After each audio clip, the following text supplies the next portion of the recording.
Good afternoon, ladies and gentlemen. Welcome back for the final session of the two-day Dilli series Sea Power webinar on the role of sea power in shaping nations. In such times when sea power turns out to be more of a necessity than just an asset, it seems apt that we conclude this year's webinar with our fourth session on the challenges and opportunities in marshalling sea power. Moderating a session that includes luminaries such as Commodore Shrikant B. Kesnur, Vice Admiral Pradeep Chauhan, Captain V. Kasiraman, and Sri Sanat Kaul is no mean feat. Hence, we needed a chairperson of excellence. Thus, I am glad and honored to invite Vice Admiral Shekhar Sinha, Param Vishishta Seva Medal, Ati Vishishta Seva Medal, Nausena Medal, and Bar retired, to chair and moderate the fourth session. Vice Admiral Shekhar Sinha is a distinguished naval officer with a remarkable career spanning several decades, commencing in the Indian Navy in June 1974 as a flying instructor in the fighter aviation stream. As part of the inaugural batch of Sea Harrier pilots trained in the UK, he displayed unwavering commitment to excellence. Over the years, he commanded Sea Harrier squadrons, Naval Air Station INS Hansa in Goa, and four notable ships, including INS Shakti and INS Delhi. His strategic acumen, shown during Operation Parakram while serving as Fleet Operations Officer for the Western Fleet. In higher echelons, he led naval aviation Goa area, steered the induction of the P-8I maritime patrol aircraft, and commanded the Western Fleet.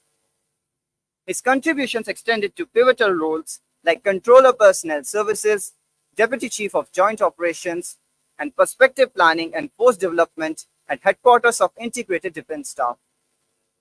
His post-naval career continued to be impactful, serving on governing councils and founding organizations. Vice Admiral Sinha's legacy of leadership and dedication in the Indian Navy and defense and security realm continues to inspire future generations. I now hand over the virtual floor to Vice Admiral Shekhar Sinha. Over to you, sir.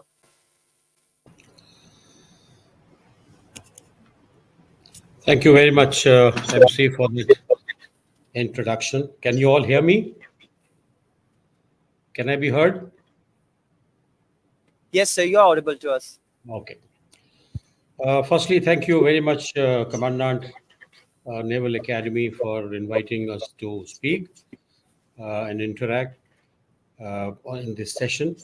I may say that it is the crux of all that you have attended for last 2 days, because what you have learned, if it does not lead you to understand as to what are the challenges and opportunities that you are going to face as far as ensuring that India remains a very leading sea power.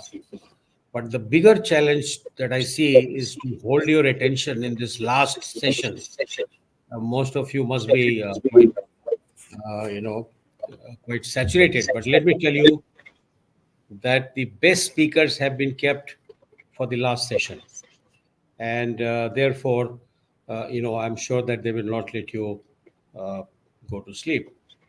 Coming to the sea power itself, though I don't want to steal any thunder, but the most authentic book in historical realm is by the famous American thinker, strategist, and historian Admiral Alfred Thayer Mahan, who wrote the book on sea power, which still goes as a Bible in many countries. So good was that book and so authentic that during the Second World War, even the German ships who were, against the Americans, they carried this copy of this book, The Influence of Sea Power upon History.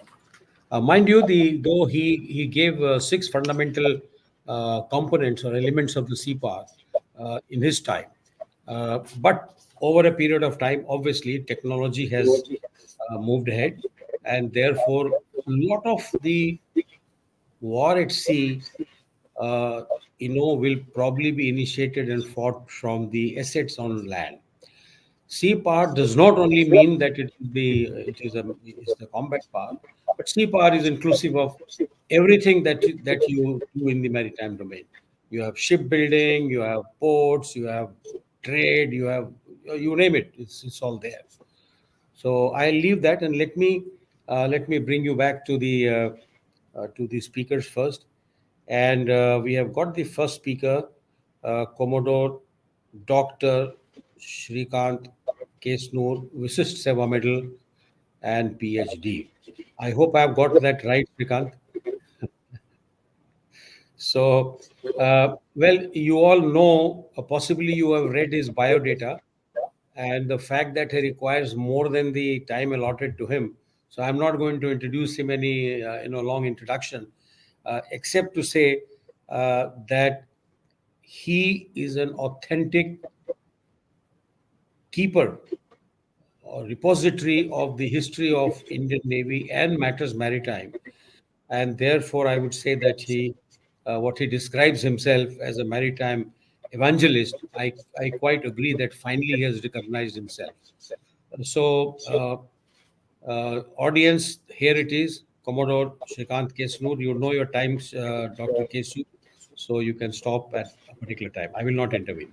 Go ahead, all yours.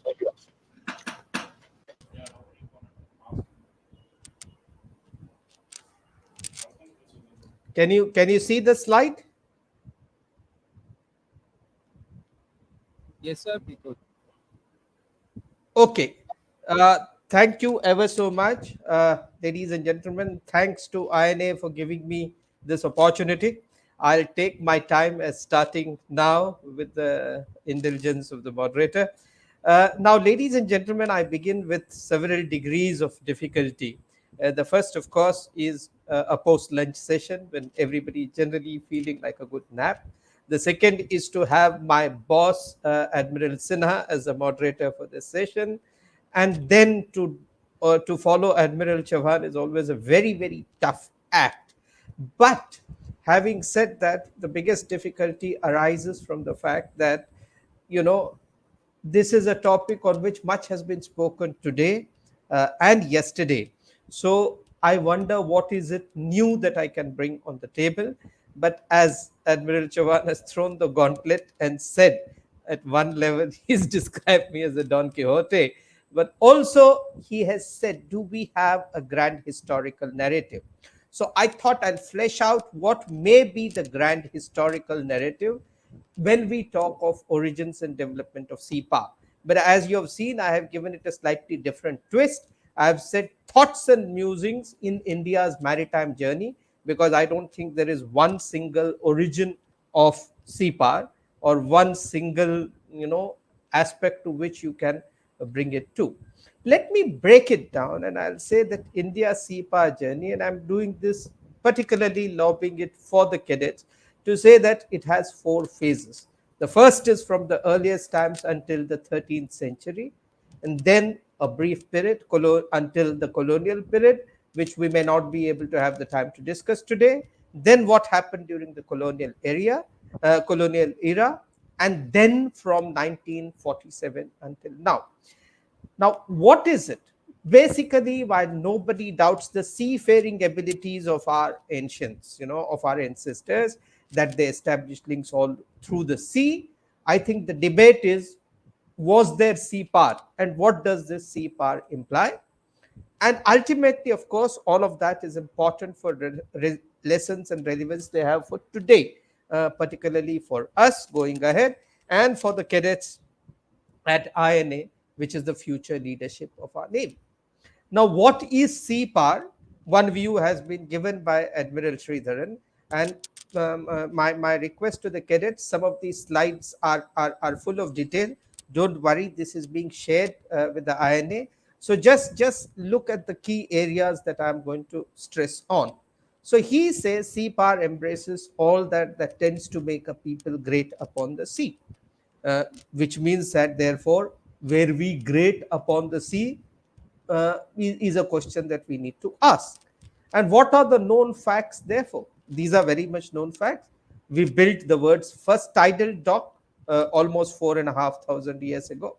Look at the next phrase that I've used, and this is actually a quote from Radha Kumud Mukherjee's book, and I'm fascinated by it because uh, in that, though it's a shloka, it says there is a concept of adversaries in it, and it says, please send our adversaries as if in a ship to the opposite shore and convey us in a ship across the sea for our welfare.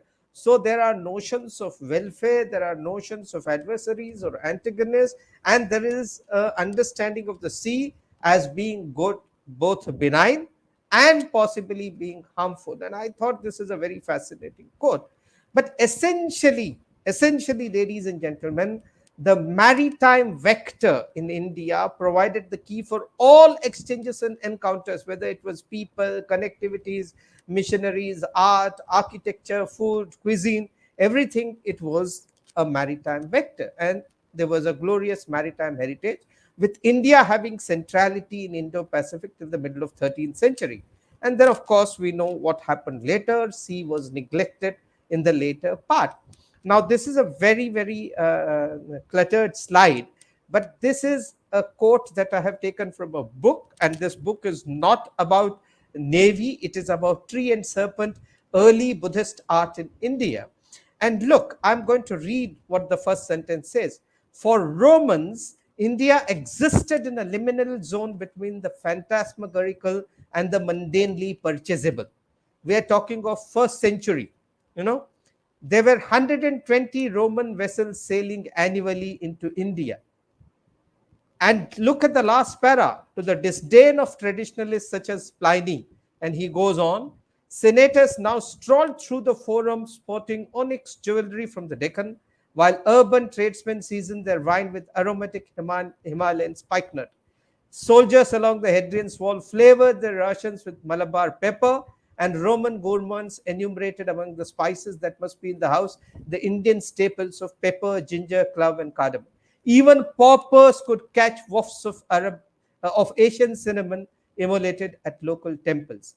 The allure of India resonated with so many Romans because India was present, as much present in the marketplace as it was in the imagination. We heard of imagination just now. Now, if this is not power, ये power नहीं है तो क्या है? On in a distant country in the world. I mean, today when we imitate the Westerners or Americans, and look at ancient times when India was such so popular, or it had another country in thrall.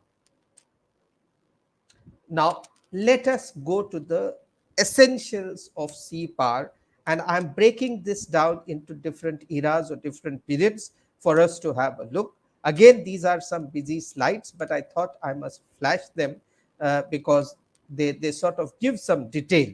Now, during the Vedic, epic, and Puranic period, we are coming from the Harappan period to the immediately succeeding period after that. There seems, as we believe, that there was probably no man of war, though there were different signs, different references to sea, certain aspects in which sea power, was mentioned perhaps vaguely. But as Majumdar says, difficult to believe the existence of an epic man of war cruising into Indian waters. India was not then politically united.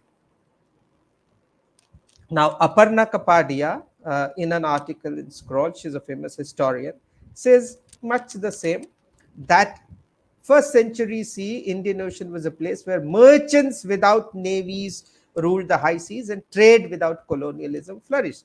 So just now we heard a brilliant exposition on how naval power enables, but is not the whole of maritime power. So Aparna Kapadia seems to suggest that the paradigm then did not need navies at all. But now we come to Mauryas, and you saw a fantastic slide by Admiral Chauhan talking of Chandragupta, Bindusara, and Ashoka. And this is exactly what Majumdar, B.K. Majumdar, in his book, Military System in Ancient India, says that Mauryas, because they had a board of admiralty, Navadeksha, there were definition of ships coming illegally into countries, what should be done. Ashoka had political relations across, the entire uh, uh, countries, several countries in Southeast Asia.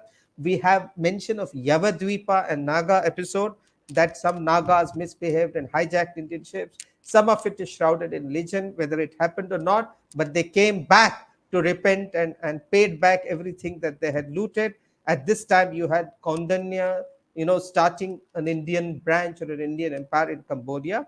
Therefore, and Alexander's army, when it retreats, they go across the coast along Gedrosia. Gedrosia is modern Makran coast, onto Arabia. Therefore, as Mr. Mohanty says, possible to hazard the conclusions that these were forerunners of man of war, and history of Indian Navy may be traced as far back as 4th century BC. 4th century BC is when he's putting history of the Indian Navy. Now, thereafter, the second Magadhan Empire, the other Gupta, the great Guptas, continued this tradition. Samudragupta, Vikramaditya, and there are, at this point of time, enough references to countries they have gone to, copper inscriptions, epigraphs, Kamarupa, that is modern Assam, having a powerful navy. So they probably did counter piracy, they did other policing roles, and the Magad Guptas continued the tradition, though possibly the first Kanauj empire of Harsha really did not have much of navy or naval engagements. Now, at this time, in parallel, you have Islam spreading rapidly after the Prophet's death. So there are continuous thrusts and eastward drive by them to come into Sindh and other parts of India. They start pillaging the coasts in early part of 7th century. There are pirates now operating. The Sri Lankan governor sent some gifts to governor of Iraq from Sri Lanka. Then there is a request from Al-Hijaz to set these women free. He says, I have no control over the pirates. So there are certain interesting things happening on the west coast, as the Rashiduns, the Abbasids, the successors to prophets start launching expeditions here. Remember that they finally cross over and conquer Sindh, coming through the sea route in 712, 713 AD, early 8th century. But remember that they also repulsed by Pulikeshi, the Chalukya king, in 636 AD. 636, this is early 7th century. Pulkeshi pushes back the Arabs who attack Thana. So as you can see, there are so many things happening, attacks, counters. Now you come to later Indian dynasties, Gurjara Pratiharas, Mohanty says, Majumdar says they didn't do much. Other accounts differ.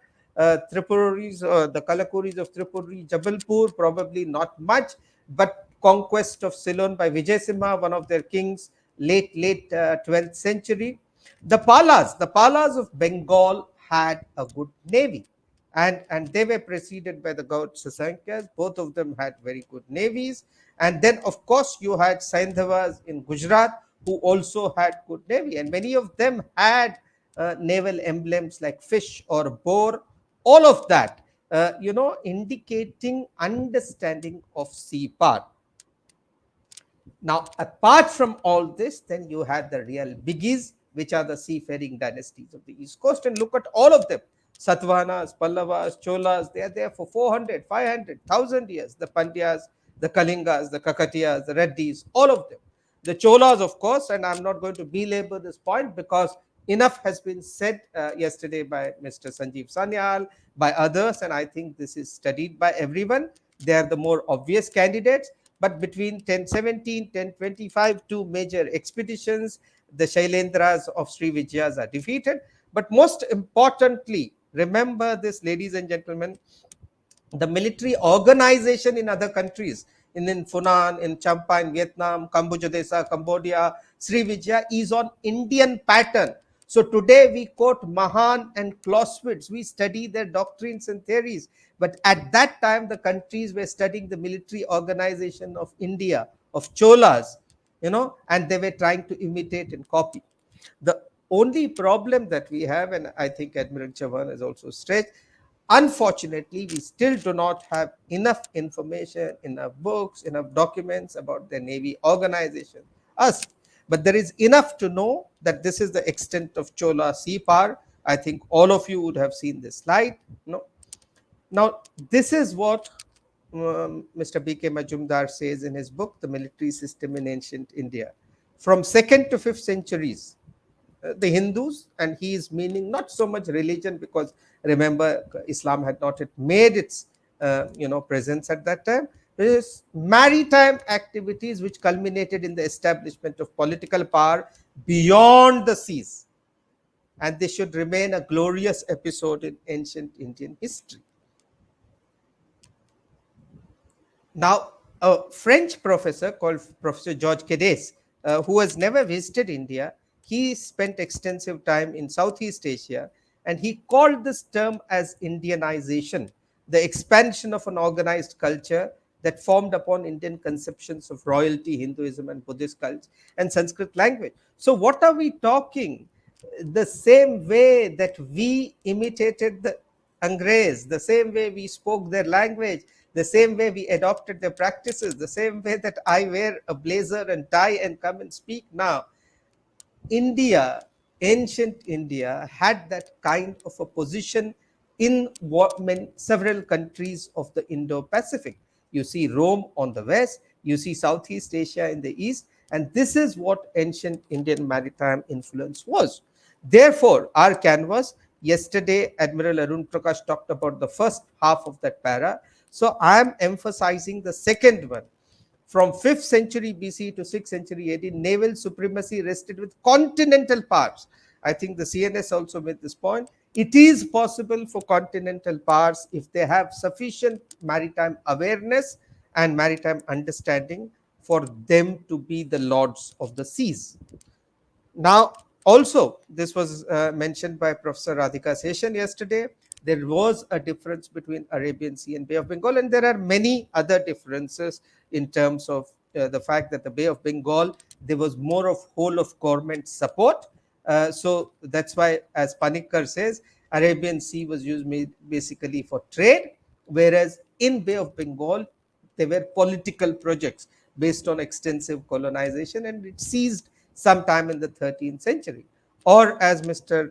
Majumdar says, if you had the sort of attacks that Arabs did in Tana, which Pulikeshi repulsed, he says, however, if it had been on eastern shores, it would have been much different, which means that the punitive action, because in the east you had kingdoms with maritime savvy, with navies, they would have taken far bigger punitive action. Now, recently, and I must emphasize this, there is a book called Bharat's Military Conquests in Foreign Lands by a gentleman called Venkatesh Rangan. I, I have read it just about, but I believe that until we are able to take a full audit through the historical prism by other experts, I don't want to comment. I'm not too much an expert on medieval period, but he raises several interesting and persuasive points. He says, look, Pulikeshi led an expedition to Al-Fa and Basra in the early 7th century against Rashidun Caliphates. Similarly, Pratihara king Nagabhatta went against the Abbasids to Iran, Iraq, Arabia in the 9th century. Pallava king Nandivarman, similarly in the 9th century, went to southern Thailand. After the Rajaraja and Rajendra Cholas, Veer Rajendra and Kulotunga Chola and Pandyas continuously kept their sway up against the Shailendras in Southeast Asia. And he also said that Chhatrapati Shivaji Maharaj mercantile fleet sailed to Persian Gulf beginning 1664, and they went without paying kartas, without seeking protection, daring everyone. So Venkatesh Rangan says this would not have been possible without military escorts.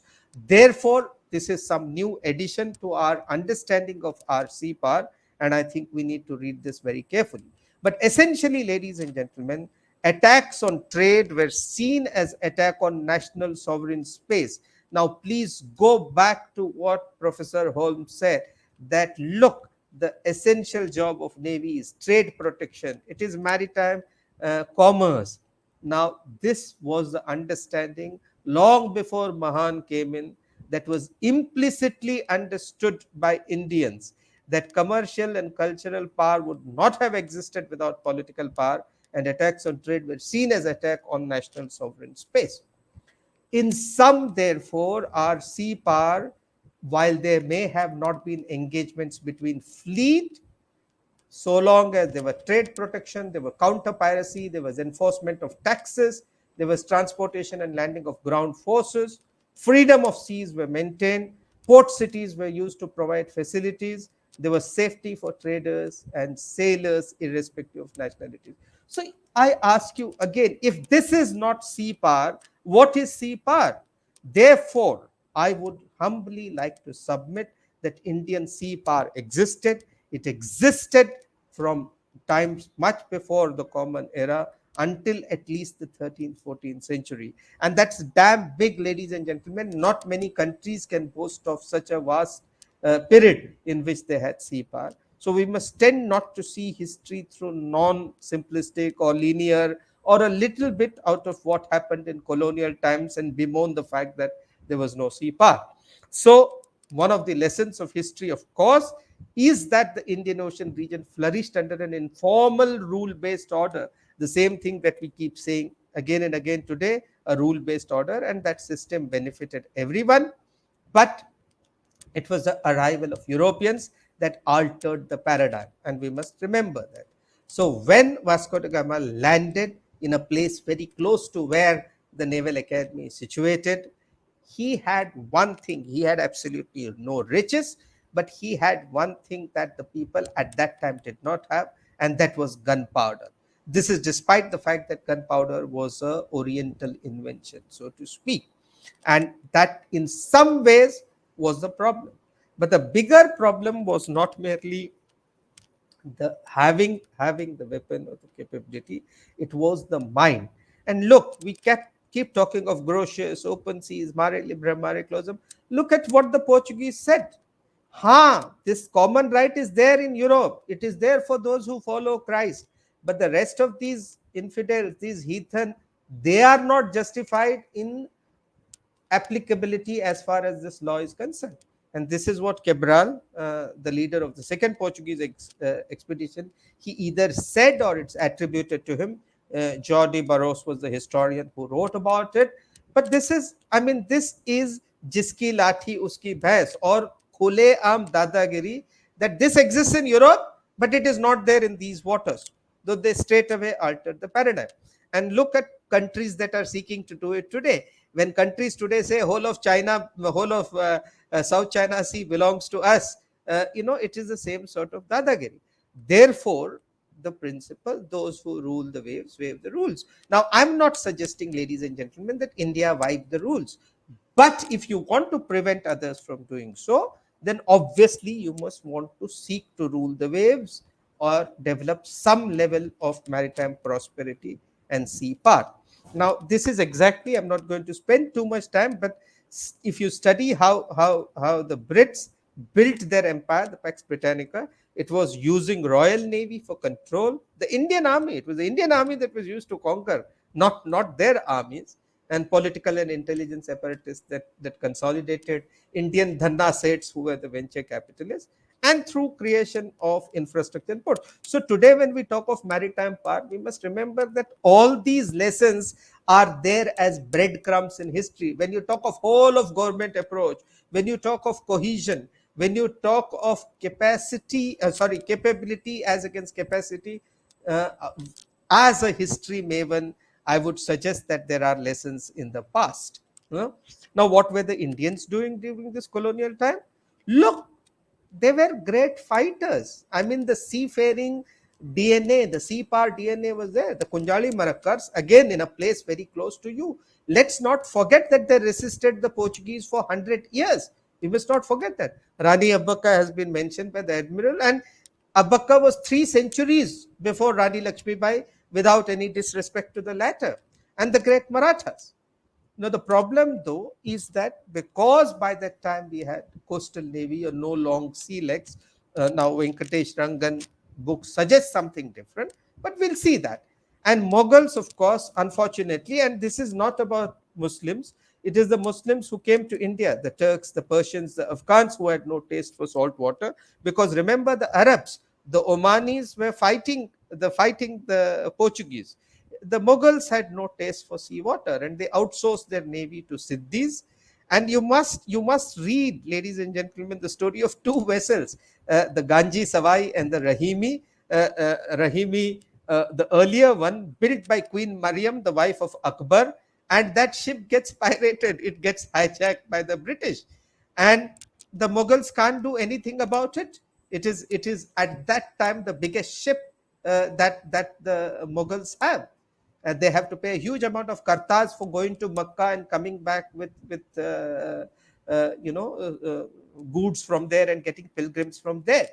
Now, because the Rahimi is hijacked, Queen Mariam says, let's build the Ganji Savai, or what's called the Gansway.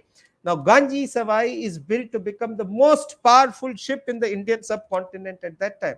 And 70 years later, 80 years later, in 1694, it gets pirated again. And the Mughals can do nothing. Now, in both cases, continental historians say that Jahangir and Aurangzeb took revenge on land and they penalized the British and Portuguese. But that's not the story. They could do nothing at sea. Or look at Adil Shahis. I belong to Bijapur. The Adil Shahis of Bijapur. Now, when the Portuguese first come in 1510, they come. The Goa is with the Adil Shahis. When Adil Shahis come to know that the Portuguese have occupied, he sends an army, drives the Portuguese out. The Portuguese hide, or they wait in their ships in the Mandavi River, wait during the monsoons for the Adil Shahis to go back. And when they come back second time, this time they occupy it with greater fervor and, with more firm base. So what is the story? The Adil Shahis had an army that could go across 300 kilometers, but they didn't have a navy that could sail for 3 kilometers. Now, this is the problem that happened in medieval. What about shipbuilding skills? Of course, there were shipbuilding skills, but it was utilized by colonials. 352 ships were built by the Wadiyas alone. And Trincomalee, ladies and gentlemen, there's a very interesting history factoid. Yesterday, 12th October, is the date that Trincomalee was launched. It tells us, this seminar has been organized, I would say, on a perfect day. And today, 13th October, is the anniversary of the US Navy, and I'll just be talking about that in a bit to illustrate the significance of that date to our growth. So basically, we were let down by our own. There was no political backing, there was lack of unity, and there was no vision to see what was happening. The Kunjali Marakkars were let down by the Zamorin. Abbakka was let down by her husband. The Marathas were let down by the Peshwas, the Angres. In 1755 and 1756, the Battle of Suvarnadurg and Battle of Vijayadurg, what happens is that the Peshwas sides with the English to defeat the Angres. In 1756, Vijayadurg, when Admiral Watson takes on the Angres, along with him there is a gentleman called Robert Clive. Note this name.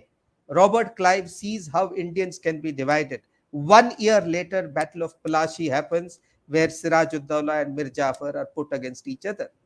Therefore, this lack of unity, lack of vision to see what was happening. Perhaps the one people who were exception to this until 1756, 1757 was the great Maratha Shivaji. And I think no amount of respect is huge for Chhatrapati Shivaji and Kanoji Angre and the entire ecosystem they built. This statement, Jasa Darya Tyasa Vaibhav Jasa Armar, he who has a navy controls the sea.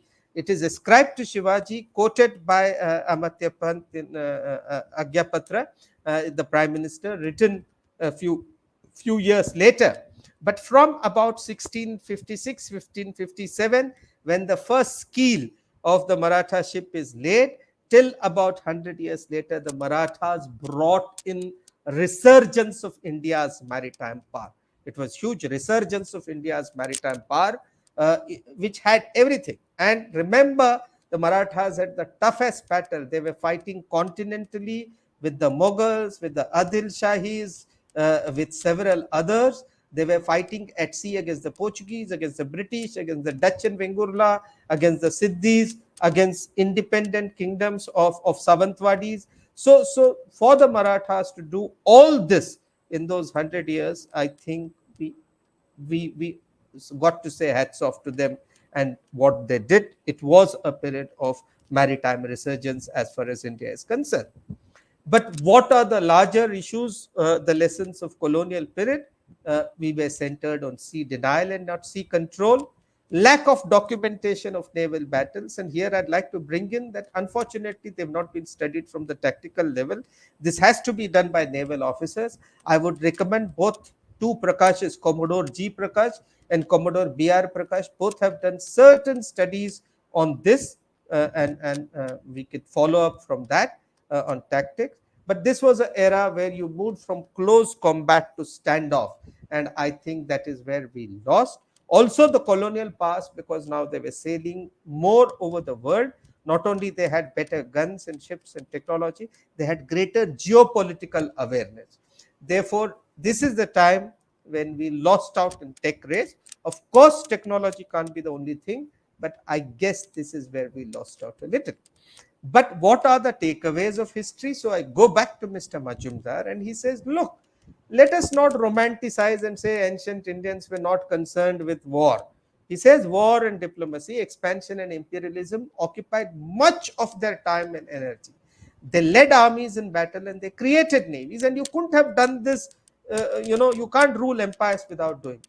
However, look at the last sentence. He says Indian statesmen have been guided by diplomacy and not force. Now, whether this is a weakness or strength can be debated separately, but this is what he says. Or as Panikkar says, specific to Navy, the history, the future of India has been determined on the oceanic expanse. And this is what we got to take a pause. And I come to my last 5 minutes. I think I'm timing it reasonably okay to say, okay, how does now taking these lessons from past Indian Navy fare? Because remember, I said there is story of Indian sea power is from 1947 onwards.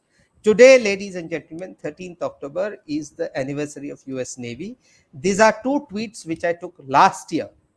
And look at these two tweets. What does it say about the US Navy? The organization most responsible for largest increase in global prosperity. The second one says the liberal world order is underwritten by sea power. Nowhere is there issues like territory, integrity, defense, coast. So we must imagine the navies to be doing much larger thing. Navy is a strategic asset. If India has to rise in the committee of nation, we must tend to think of Navy differently. Have Indians thought of that? Have they done that? This is my last 5 minutes. Our own sea power journey, I would argue, of course, there have been ups and downs, but I'd argue that it has been generally good. And we have learned some of the lessons. Yesterday, Professor Holmes talked about big ships, capital ships that Mahan talked about. Our first capital ship came within a year. I mean, our plans paper talked of cruisers and aircraft carriers. We did not lack ambition. We went in for top class training institutions such as what you have. Our PME is top class. We've tried to stay up on the technology race. We realized lessons of history that you got to produce indigenously, and we are also contributing to the public good. So all of this requires a separate talk in itself. I would just simply leave it at suggesting that the Indian Navy is a wonderful example of how sea power journey can happen. It's not perfect, but it's very good. But did this always happen? And I'll take one small example, because island territories were mentioned by Admiral Behel, the commandant, in his opening talk. And further, look at what happens to Andaman and Nicobar. Just a few months before independence, the British say we should retain British sovereignty over these islands, right? Jinnah on 5th July 47 says, give these islands to us. Dominion of India have no claim. They should form part of Pakistan. Now, here are different people, and he's doing a wolf whistle saying that we will give refueling bases and all to the British, Now, despite that, what happens? I mean, I'm fascinated by this picture, This is India's sort of very measured, labored response. In 1954, our president for the first time visits that place. It is on INS Delhi. He is weaving the cherka on the forecastle. Two naval officers are watching him in fascination. 1954, the first naval establishment there is 1964 Jarawa. Army is coming there after 1972. Air Force 1982. Coast Guard 1978. Fortress 1987. Andaman and Nicobar Command 2001. Now, look, others had realized the value of these islands. Why did it take us 60, 70 years to recognize that? Now, I'm not blaming anyone. I'm saying sometimes the growth of sea power essentially is do kadam aage, ek kadam piche, and we got to live with that. And we got to live with that because, as Panikkar says, there's been an unfortunate tendency to overlook the sea in discussion of India's defense problems. And Mickey Roy says, Navy ko expanding spectrum में नहीं involve करते. That having been said, last couple of minutes, Admiral Chatterjee had this vision as a naval chief. Remember, he's the architect of naval plans. He said, we will be completely in charge. This is in 1968 when the British withdrew west of Suez. And I think though he was reprimanded by the foreign minister at that time, the fact that today we posit ourselves as first responders, preferred security partners, means that it is not Swaran Singh but Chatterjee who's proved right. These are some snapshots of why Navy started to gain bragging rights as we developed, whether it was in military, constabulary, diplomacy, or in providing public goods in the way of information fusion center. This is what the Prime Minister had to say. So now India is marching and Indian Navy is partnering that. So as we grow up in Committee of Nations, as we become a big power, I think you got to see the Navy as one of the important players in this game. You know? So again, I go back to what Admiral Chatterjee said. We should be a moderating influence in this vast and teeming region. So look at his imagination, look at his grasp. And today, when we build aircraft carriers in India, to my mind, this is as great an achievement as putting our thing on the south pole of the moon as the Chandrayaan. We are in a new dawn. And in that new dawn, I would think that India's sea power journey has has its own tryst with destiny. So as we go into Amrit Kal, I would think that India's sea power was always there. It had a brief dip in between and is now coming back to being resurgent again. Thank you very much, ladies and gentlemen. I believe, or I hope I completed in time, sir. Thank you so much. Well, thank you, Dr. Kesnur, for really sticking to your time, though I would sheepishly say that you exceeded by 2-3 minutes. So that's all right. Well, ladies and gentlemen, I think what you're witnessing is that what rich maritime history India had and how it was sort of not allowed to develop. He gave a very good exposure, and nobody knows the history better than he does as far as the maritime issues are concerned. But let me all take you back, since at this subject, as far back as 1899. Okay, 1899. Lord Curzon was the viceroy to India. Not a very liked person because he took a lot of silly decisions which was not liked by people. But there are three things that he made in an open speech. He recognized that India's security depends upon the ability to exercise influence over a defined geopolitical space beyond India's own shores. And this is exactly what two of our very distinguished speakers have been telling you, that don't just look at the land. He identified this space as extending from the Gulf of Aden in the west to the Straits of Malacca in the east, whereas the Mughals tended to see India as an extension of geopolitics of Central Asia. Excuse me, because they came through that route. So they thought this is all very important. Also, the great Mackinder was giving that anybody who controls the Eurasian heartland, he is the world leader, he is the boss. But very often he was being reminded by Alfred Mahan that look, you controlling land is important, but that does not give you superiority elsewhere. Otherwise, Great Britain would not have become a world power. It was all maritime power. It was all sea power of Great Britain. Hardly any land power. I mean, it's a very small, it's an island country. Then he goes on to say that the Mughals tended to see India as an extension of geopolitics of Central Asia. Curzon understood that India's security and greatness were intimately tied to the maritime routes and the choke points. Exactly what Admiral Chatterjee has been mentioning in his book. He has mentioned about these important places, which connects it to the Europe and Far East. Lose control of these, and India would be hostage to the strongest landward neighbor. So if you lose control on maritime, you will become hostage to the big land neighbor, meaning China. The second point he made is important because you must read history to understand why we are looking at this aspect now more deeply, because we want to revive that. We must revive. If you have to make use of our geography, in which we are blessed, we must read the history. It is important.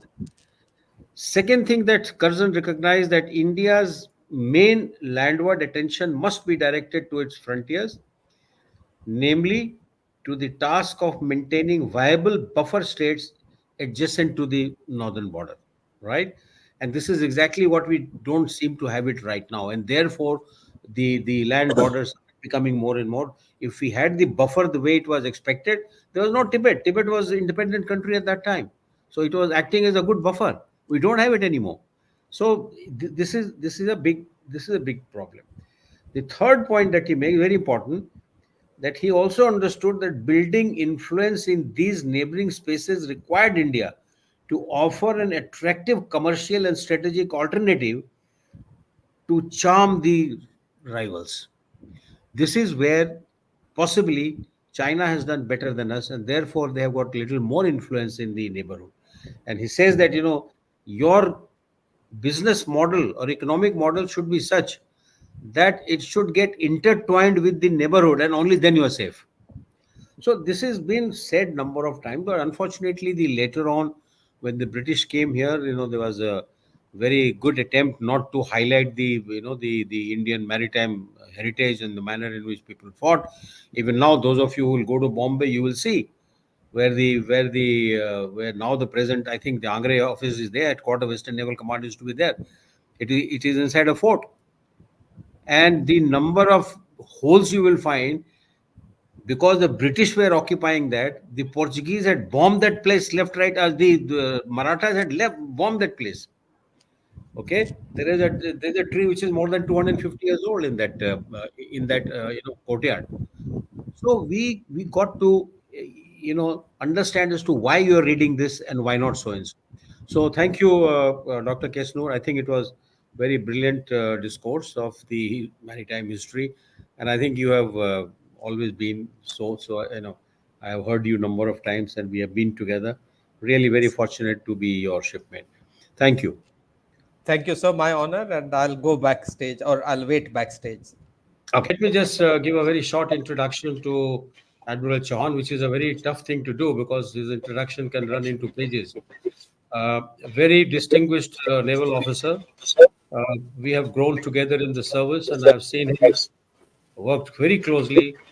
And what he has done in the Navy, has most of it has become the SOP, particularly in the operations branch. They still follow it. Uh, and he is very much an alumnus of the National Defense Academy, the Defense Services Staff College, College of Naval Warfare, the National Defense College. More than that, at the moment in our country, Admiral Chauhan is the one who actually defines the maritime strategy of our country. And therefore, you could not have asked for anybody better than him to talk to you on this subject of as to challenges and opportunity in this shaping the sea power of a particular of a nation. He is Director General of the National Maritime Foundation, which is repository of all matters maritime in our country. So let me not waste any time and invite Admiral Chauhan to make his presentation. Admiral Chauhan, all yours. Thank you very much, sir, for that kind and somewhat open, generous introduction and comments. I'm going to try and share my slides and see whether that works. The organizers have explained some new style of uploading this. So I'm going to try and see whether I can manage that. If you give me half a second while I prattle on and say what a pleasure it is to be back at, even if virtually, to be back at the Indian Naval Academy, because I have deep and close associations with this institution, having served there myself immediately in the period immediately preceding my superannuation. That's an awful word. So I'm going to talk to you while I start with this particular presentation and trying to load it up. Just give me half a second, and I'm going to try and talk to you about the increasing impact of CPA. There is some echo in the mic, and I'm not sure whether the mic on the stage has been switched off, but perhaps the organizers could check that so that we have the least amount of echo. There you go. Okay, so we should be able to come up to a presentation set right now. Give me another second, please.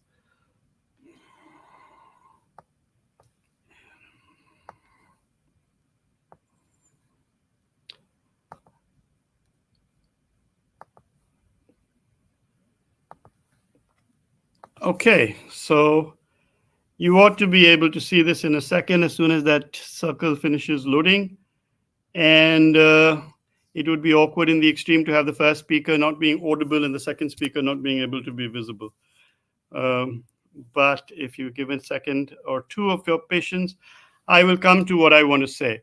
The fundamental structure of what I'm going to show you is to try and draw you away from the standard European concepts of CPAR and the increasing importance that that has shown the various organizational structures, and to be able to therefore, well, let me start to be therefore able to more accurately address the issues involved in CPAR.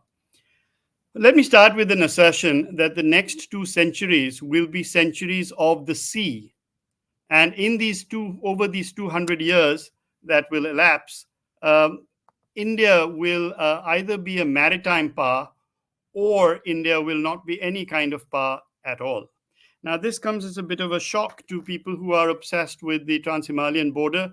And I want to emphasize that you will see that while the Trans-Himalayan border remains crucial to us, it remains critical. We can hardly afford to neglect it, but its relevance is highest in the immediate term. Immediate term, not the short term, not the medium term, certainly not the long term, but in the immediate term, it certainly is. So if we go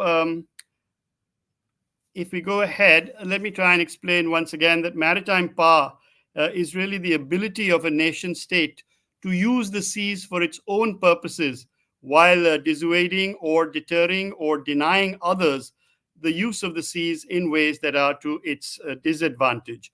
And India's maritime power will, of course, always be a direct function of India's principal maritime interest. And India's principal maritime interest is freedom from threats arising in the sea or from the sea or through the sea. These threats, as this typology shows you, could either be man-made threats, they could be natural threats, they could be combinations. You're familiar with all of them. I do not need to belabor them at the levels that you are at. But we are most concerned as navies with traditional threats of geopolitical constriction and state-on-state conflict. And in the rest of these non-traditional threats, you're, once again, as I said, quite familiar.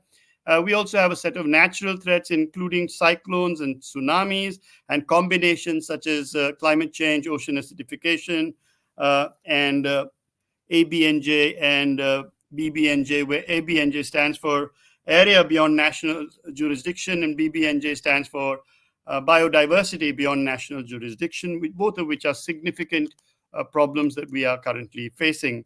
So If you look at the manner in which we construct our policies, our principal maritime interest being, as I just mentioned, holistic maritime security, which is freedom from threats arising in or through the sea or from the sea. It is balanced upon two pillars. The first pillar is the blue economy, which is otherwise known as holistic maritime security, and has all the stuff that you see on the left side of your screen in blue: shipping, energy, environment, biodiversity, etc., etc. And on the other pillar is the one you see in red, which is maritime hard security, an area of your particular concern. Both these pillars must rest upon a legal framework in which national law is fully reconciled with duly ratified international law. And this is where the largest weakness of most countries lies. That means their national law is not always reconciled with the ratifications that they have made in international law. And unless this reconciliation is done, you cannot integrate maritime stakeholder activities across the Indian stakeholder firmament. Now, the military component of India's maritime power, for example, is embodied in the Indian Navy as naval power. And yet, maritime power is certainly not the same as naval power, as all of you know. But nevertheless, I thought it would be interesting for me to offer you some illustrative examples of obvious components of maritime power in which there is little or no involvement at the surface of naval power. For example, you have dependence on the sea for national and economic well-being. You have a maritime bent of mind of the government and of the people. Please keep scoring marks for India in each of these categories in your mind. We have the size and enterprise of the seafaring population, the shipbuilding capacity and capability of the nation, the state, the size, and the technological advancement of the coastal and deep sea fishing fleets and their geographical spread, the size, the age, the condition of the nation's merchant fleet, both coastal and foreign going. I want to emphasize the fact here, for all you young midshipmen and officers, India has only one navy. It's called the Indian Navy. There's no such thing as a merchant navy. There is a merchant marine. Percentage of imports and exports being carried in national versus foreign bottoms, the number, the types, and the functional efficiency of the nation's major and minor ports, and the infrastructure for multimodal transport of seaborne goods. Any navy anywhere? Navy? Do you see the word navy anywhere? No navy. And naval power is therefore a subset of maritime power. And yet, naval power is the enabling instrument that allows other components of maritime power to be exercised, in many cases to even exist. And naval power is also the preventive instrument to deny the use of the seas in ways that are to India's disadvantage. So over the time that has elapsed since the period of the First World War, you can see that there's been a proliferation of nation states and, more importantly, a proliferation of navies. So we started in 1914. There were only 39 navies in the world. Today, in 2023, we have 158 navies. So clearly, naval power is growing, if not for any other reason, but that nations are increasing in number. And really speaking, the Grotian construct, the construct created by Hugo Grotius when he wrote his Mare Liberum, that had defined the maritime discourse since 1609, is coming to an end. This particular construct involved a bare minimum of regulation, mutual respect, usually enforced by naval power, for exclusive flag state jurisdiction, which is where you get this term flag state jurisdiction from, and of course the outlawing of piracy as a crime against all humanity. Okay, so if we go further, we find that now this Grotian construct is coming to an end because there is the United Nations Convention on the Law of the Sea, there is increasing regulation, and the concept of res nullis being replaced by that of res communis. Let me draw you back to that earlier listing and ask you to concentrate upon the first three bullets. And they say dependence upon the sea for national and economic well-being, a maritime bent of mind of the government and the people, the size, distribution, and enterprise of the seafaring population. And so I want to start with a reiteration of what I said right in the beginning before my slides got going, and that is, what is our experiential set of lessons?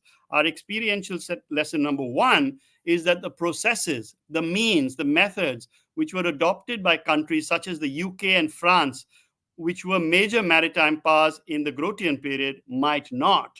in the contemporary period and future period be relevant enough as models that could guide emerging maritime powers such as India. So I wanted to draw for you lessons from the rise of China as a sea power, and not so much from lessons from France or UK um, or even the United States of America. Much attention, is paid by all of us to this period of 1839 to 1939, which China calls its century of humiliation, where China's numerous maritime defeats, okay? The Opium Wars in 1839 to 41 and 56 to 60, the Sino-French conflict between 1884 and 1885, the two Sino-Japanese wars of 1894-95, and then again in 1937. All of these caused China to lose her hitherto unchallenged status as East Asia's hegemon. But I think that what we need to do in this particular session is to focus upon the period between 1911 and 1937. Now, here we are in October 1911, okay? The Imperial Task Force sails up the Yangtze River in order to quell a rebellion by the reformist military units in Hankou, which is now Wuhan, and the Han Chinese sailors, who are the predominant sailors in the Manchu dynasty, mutiny. And the Hankou rebellion now sparks a nationwide revolution. Now, without a loyal navy, not without a loyal army, but without a loyal navy to stop this riverine rebellion, it spreads like wildfire. And 15 out of the 18 Qing provinces announced their secession from the dynasty. And consequently, in February of 2012, the Manchus have abdicated. Now, in February of 2012, the Republic of China takes over. And incidentally, I am talking to you from Taiwan this very minute. And I think that therefore my physical location and my effort to make this presentation is well matched with one another. In 1912 to 1928, civil war rages amongst the northern warlords in China, as well as between the warlords and the independent nationalist movement in the south. So China is roiled in war, in civil war. It's 1928 now. The Republic of China unifies the country and creates a single Chinese navy, now comprising 3 fleets. And they adopt the Western concept of functional squadrons for training and for combat. And they group them together to form each composite fleet, much as it is today. But this navy lacks the following things. Mark the words in red. It lacks standardization. It lacks cohesion. And most importantly of all, it lacks a coherent policy. So yeah, it's got poor equipment. Yeah, it's got not such good armament. Yes, it's poorly funded. But the 3 points that mess it up completely are lack of standardization, lack of cohesion, and lack of coherent policy, none of which have anything to do with actual material wherewithal. So although the ROC sought and received help from Britain to organize and train the nationalist navy, these deep-seated debilitating features persist over the next 2 decades. So the Second Sino-Japanese War in 1937 finds the nationalist navy of China insufficiently prepared, and within 3 years, it has been destroyed. So what is experiential lesson number 2 for us?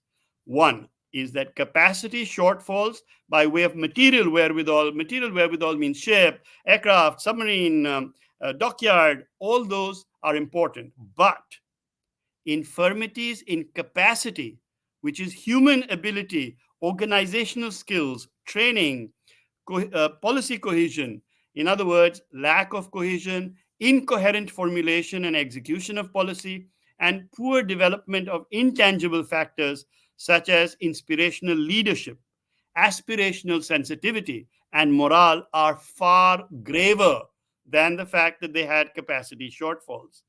And if at all, priorities have to be assigned by any aspiring sea power, then from the Chinese lesson, what we can learn is that if at all priorities have to be assigned between capacities and capability, capability enhancement must take precedence over capacity building, no matter how sexy capacity building actually is. So, after the Second World War, the nationalist navy was reconstituted with a whole range of confiscated ships from Japan, plus surplus allied vessels. So, look at this, the capacity buildup is impressive, and the new ROC Navy has in its inventory a total of how many? 827 vessels, including many modern warships. Of these 827 vessels, 271 of them were transferred to the ROC by the USA. 15 came from Canada and Britain, and 33 from Japan by way of war reparations. 827 combatants. And yet, in 1950 and 1960, the Soviet Union now signs a 30-year treaty of friendship with the PRC in 1950, and over the next decade pumps in advisors and ships, now radically transforming the PLA capacity from a motley collection of second-hand large numbers, but second-hand vessels, into the most powerful East Asian Navy after the Soviet Navy itself. And in 1956 alone, the PLA Navy completed as many as 4 Whiskey-class submarines in 1 year, with 4 more being in varying stages of construction. So what is going on? What is going on is that the rapid expansion of the PLA Navy between 1955 and 1959 does taper off in 1960 as a result of the Sino-Soviet split. But by the mid-1960s, China's shipbuilding is back to its feverish pace. Why? Why is because national pride blossomed anew, and in fact, the loss of face that China had suffered over the past century was now reversed to a large extent, and face was restored. And this ability to gain face through frenzied and successful ship and submarine construction has become a central attribute of China's ethos. So, what is experiential lesson number 3 for India? Face is not a major factor in the Indian psyche, but national pride is both a driver of and is simultaneously driven by manifest successes in the indigenous development of state-of-the-art military hardware and platforms. And the Navy, which Navy? The Indian Navy. Who's the Indian Navy? You guys. The Indian Navy needs to guide the very marked entrepreneurial inclination of Indians and take advantage of its most effervescent sector within the Indian economy, which is the MSME sector. Well, let me go back to my development. By 1969, Sino-Soviet relations have now collapsed from a state of heady cooperation to a state of armed conflict. And Mao Zedong opens secret talks with the United States of America. And after President Nixon's visit to China in 1972, the PRC begins to receive Western naval equipment. And with this comes an infusion of the underlying Western philosophy in terms of maritime operations and the warfighting concepts governing the development of material wherewithal. So the question to be asked by all of us is, could China really leave the Indian Ocean alone, modern China, and remain satisfied with being the predominant power in the South and the East China Seas? Could that be possible? This is the Mumbai question. In Bombay, people ask this question all the time. I say, if we were to be nicer to China, would China be nicer to us? And I always want to know, many of you would have watched Game of Thrones. So I wanted to emphasize that China, in Game of Thrones, China is a bit like Queen Cersei. She asks, what is your job? Who are you? And you say, I'm a supplicant. And she says, so please supplicate. Me, I'm Queen Cersei. My job is to knock your head off. You do your job, I'll do my job. In other words, China's historical self-concept of being the Middle Kingdom surrounded by barbarian states whose sole raison d'etre is to pay obeisance and tribute to China provides contemporary China with a defining sense of national identity, and the apparent lack of any pushback against China's incrementally expanding claims over geographical areas doesn't make China behave nicely to you. It generates only disdain in the Chinese mind, as this is the behavior which is expected of vassals. I mean, you are, after all, a vassal state. So please supplicate. This is the, now we're shifting to contemporary China and future China as a maritime power. And there's some points here to be made. This is a line showing, this line, the white wavy line, is a 15-inch isohyet. An isohyet, gentlemen, ladies, is a line joining places of equal rainfall. You need 15 inches of rainfall to support an agricultural economy. And all the stuff that you see south and east of that particular isohyet is where the Han Chinese population is. And here the per capita income of China is between 15 and 50% higher than the mean. Whereas the west and the northern segments of that particular, from that particular line, is where China has no purchasing power. The per capita income is 15 to 50% lower than the mean, and yet three of the belts of the Belt and Road Initiative are going to enter this area, and I'm unable to understand how the people are going to have the purchasing power to purchase anything that those belts provide. If you want to see this in a different way, this is the same 15-inch isohyet. Now imagine that, and you can see the cereal and grain production areas of China. Currently, we find that China may be on the brink of a major food shortage, triggering a strategic contest over food security. You know, in 2022, only last year, southern China suffered the country's driest and hottest summer in 60 years. And this resulted in a massive drought hitting the Yangtze River Basin, which is China's main rice growing region. Then in northern China, downpours in late May 23 this year, officially described as the most destructive rain event for wheat production in the past decade, flooded wheat fields, causing China's wheat imports to increase to a whopping 12 million tons. And the fact that in the Ukraine conflict, the disruption of the wheat supply chain has not helped matters at all. And therefore, the main point here is that if you look at China's ability to run its national economy from domestic drivers, there is no chance whatsoever of this Made in China 2025 succeeding. So this slogan has in fact vanished in just 3 years. And so now, if you look at this particular slide for trade to GDP ratio, you will see that China's trade to GDP ratio is currently standing at over 34%, which means that more than 34% of China's GDP is a function of external trade. In 2023, guys, China's nominal GDP stands at about $18.7 trillion. In 2022, China's merchandise trade was $6.3 trillion, with exports and imports being added. Merchandise trade, not services, merchandise. 90% of this merchandise trade, that's 5.6 trillion, was seaborne. And if you just divided that annual figure of 5.67 trillion birth by 12, in terms of 12 months being there in a year, in any given month in 2022, something like $472 billion worth of Chinese trade was moving upon the sea. If you were Xi Jinping, you would not be sleeping on any given night. You would be in grief. So what is our experiential lesson number 4? When we talk about merchant trade and we find that people talk to us about, flag and trade don't have any correlation anymore, and nations don't have any merchant shipping, which is flying their flags. But you should avoid adopting an unduly Western, namely European, British, and US perspective.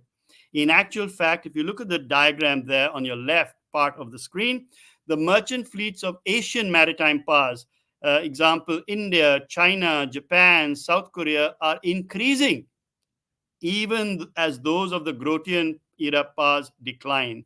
This is the fact that Panama and Liberia are flying flags of convenience. Even despite that, if you look at the actual figures here, you will see that the share of the world's total percentage shares of the world's vessels and the number of the world's vessels is staggering, flying the flags of these countries. So as the engine of China's economic growth demands ever greater resources of raw materials and petroleum based energy, China hasn't got any option but to rely increasingly upon merchandise trade, 90% of which is seaborne, 50% of which travels across the Indian Ocean. So, this is how it looks to us. Is China surrounding India in this infamously quoted string of pearls? Is China plotting to surround India? The answer is a resounding no. Is India getting surrounded? The answer is a resounding yes. So it's a bit like the chaku and the karbuja. You know, if the chaku hits the karbuja or the karbuja hits the chaku, both times is bad for the karbuja. India, of course, is the karbuja. So, experiential lesson number 5 is, as Admiral Shekhar Sinha already mentioned, maritime power is not the same as naval power. Experiential lesson number 6 is that maritime powers which aspire to hegemony, at least at regional levels, must play the strategic game, and they must not restrict themselves to the level of operational art alone. This is something that I'm sure you're familiar with. These are the instruments of national power. It's called DIME: diplomacy, information, military, and economics. And experiential lesson number 7 is that the strength of cognitive processes I'll come back to that, exemplified by the range, depth, and linguistic clarity of the historical and analytical writings is crucial. So my plea to you in the INA, my plea is right, INA, right. Understand the value is experiential lesson number 8. Understand the value of a grand maritime historical narrative. Decide, do we have enough is history the same as historiography, the written record of history? If it isn't, then we need to create a grand maritime historical narrative. If we think it is, then we don't need to create this because we already have one. China certainly needed to create one, and so that's why you had several erudite articles appearing in Chinese media emphasizing the ancient maritime exploits of the Chinese nation and the voyages of Cheng He. In sharp contrast, India's maritime experience of European colonialism has severed its elites from their maritime history. So there's no formal teaching of the enduring lessons of the Battle of Diu of 1509. It's not taught. Nor is the incredible 37-year run of victories of Rani Abaka Chauta of Ulala over the Portuguese navy, land, and amphibious power afforded any recognition or time in all those learned discourses at the DSSC Wellington and above. So if I was to look at you keenly and say, okay, guys, answer my question, Khoob ladi mardani voto, then you'll all say, Jhansi wali Rani thi. But if I said, and Rani Abaka is probably going to receive a reaction of same to you. And so desultory attempts to romanticize and market India's maritime grand historical narrative, or for that matter, to create one, have received extraordinarily poor linguistic and literary support. And as such, they remain arcane, academic in nature, and often beyond the common reach. Now, Commodore Srikant Kesnur is a singular exception to this whole affair because he's like Don Quixote, you know. He's tilting away at windmills, battling this morass of either mumbo jumbo or the lack of interest in anything. So since the internet-based influence of the US and European writing upon the collective minds of Indian strategic analysts is quite as overwhelming as it is, very frequently I think that C3I doesn't, or C cubed I doesn't stand for command, control, communication, and intelligence, but it stands for Chitti Chamadi complex of Indians. So several Indians feel that this concept of the campaign and that of dime are Western concepts. But in actual fact, ancient India had mastered these concepts millennia before Western powers, and that too on a geographical scale far larger than can be imagined by the West. Okay, here's a map. Here's a map. It's an equal area map. That's the map of undivided India. It's superimposed upon the map of Europe. And if you were to remove all the blue part, which is the sea areas of Europe, and coalesce all the land area, you will see that the two are almost equal in their geographical spread in terms of area. This is the Chandragupta Mauryan Empire at the time when Chandragupta Maurya himself abdicates the throne, and it is 322 to 298 BC. That's the spread. He's got a son. His son's name is Bindusara. Bindusara creates the Mauryan Empire in the north-south direction and encompasses pretty much everybody, except for the kingdom of Kalinga and the southern kingdoms of the early Cholas. Now we have another son, Ashoka, the blue-eyed boy of history, and he consolidates India. Guys, this is the last time that all of India was one single geopolitical entity. How could you believe that all this could be done in a 90-year period without dime? And yet, we're not studying this dime at all. We're not studying anything. We're studying the size. Do you know, when if you look back at that map of equal area map, we are looking at Austria. Are yaar, Austria is the size of Gurdaspur. Surely we must be able to generate larger concepts of dime. And therefore, experiential lesson number 9, my penultimate lesson, is that any country seeking to become a maritime power, any country that blindly copies and pastes its theory or its praxis from other people instead of developing them for itself runs the grave risk of comprehensive failure when that theory and or praxis are tested in armed conflict. What's my last lesson? It is that experiential lesson number 10 is shed shibboleths. I was taught, everybody that I know was taught that future wars will be short, sharp, and swift. Haven't you heard the comment that, don't worry, guys, the boys will be home before Christmas? You ever realize they never tell you Christmas of which year? Future wars will be non-kinetic. They'll be fought by bots. They will involve banking system collapses. They will involve, traffic lights being taken over by adversaries. Excuse me? Anybody asked anything about the people who are dying in the Ukraine as to whether they're being killed by non-kinetic means? Future war will never be fought in Europe. Europe is too civilized. Europe is too heavily industrialized. Europe is too civilian, nuclear dense. All this is rubbish. The essential nature of war doesn't change whether it's war at sea or it's war on the land. Finally, I want to end on a really controversial note, which is that technology does not automatically equal victory. It doesn't. We think that Israel is a technological marvel. In the INA, I would very strongly recommend that you study Israel not after the 1980s, but study Israel between the period of 1948 and 1972, when Israel was the weaker technological power, surrounded by 7 Arab states, all of whom were being pumped in with technology provided by the Soviet Union. Who won that war? You don't like the story of Israel? Let's take the story of India. India has fought wars with Pakistan on multiple occasions. Which war against Pakistan do you know of in which India and Indian armed forces fielded advanced technology superior to that of Pakistan? When we were fighting with gnats, they were fighting with sabers. When we were fighting with centurions, they were fighting with Patton tanks. Who won those wars? Therefore, while technology is the mantra of the day and the year, it does not automatically equal victory. It is capacity versus capability. And I, for one, hold out that capability will always trump capacity. Those are the lessons I thought you should know about. History will forgive us for many, many reasons, and many things history will forgive us for. One thing it will not forgive you for is if you continuously demonstrate failures of imagination. Do not allow imagination to fail.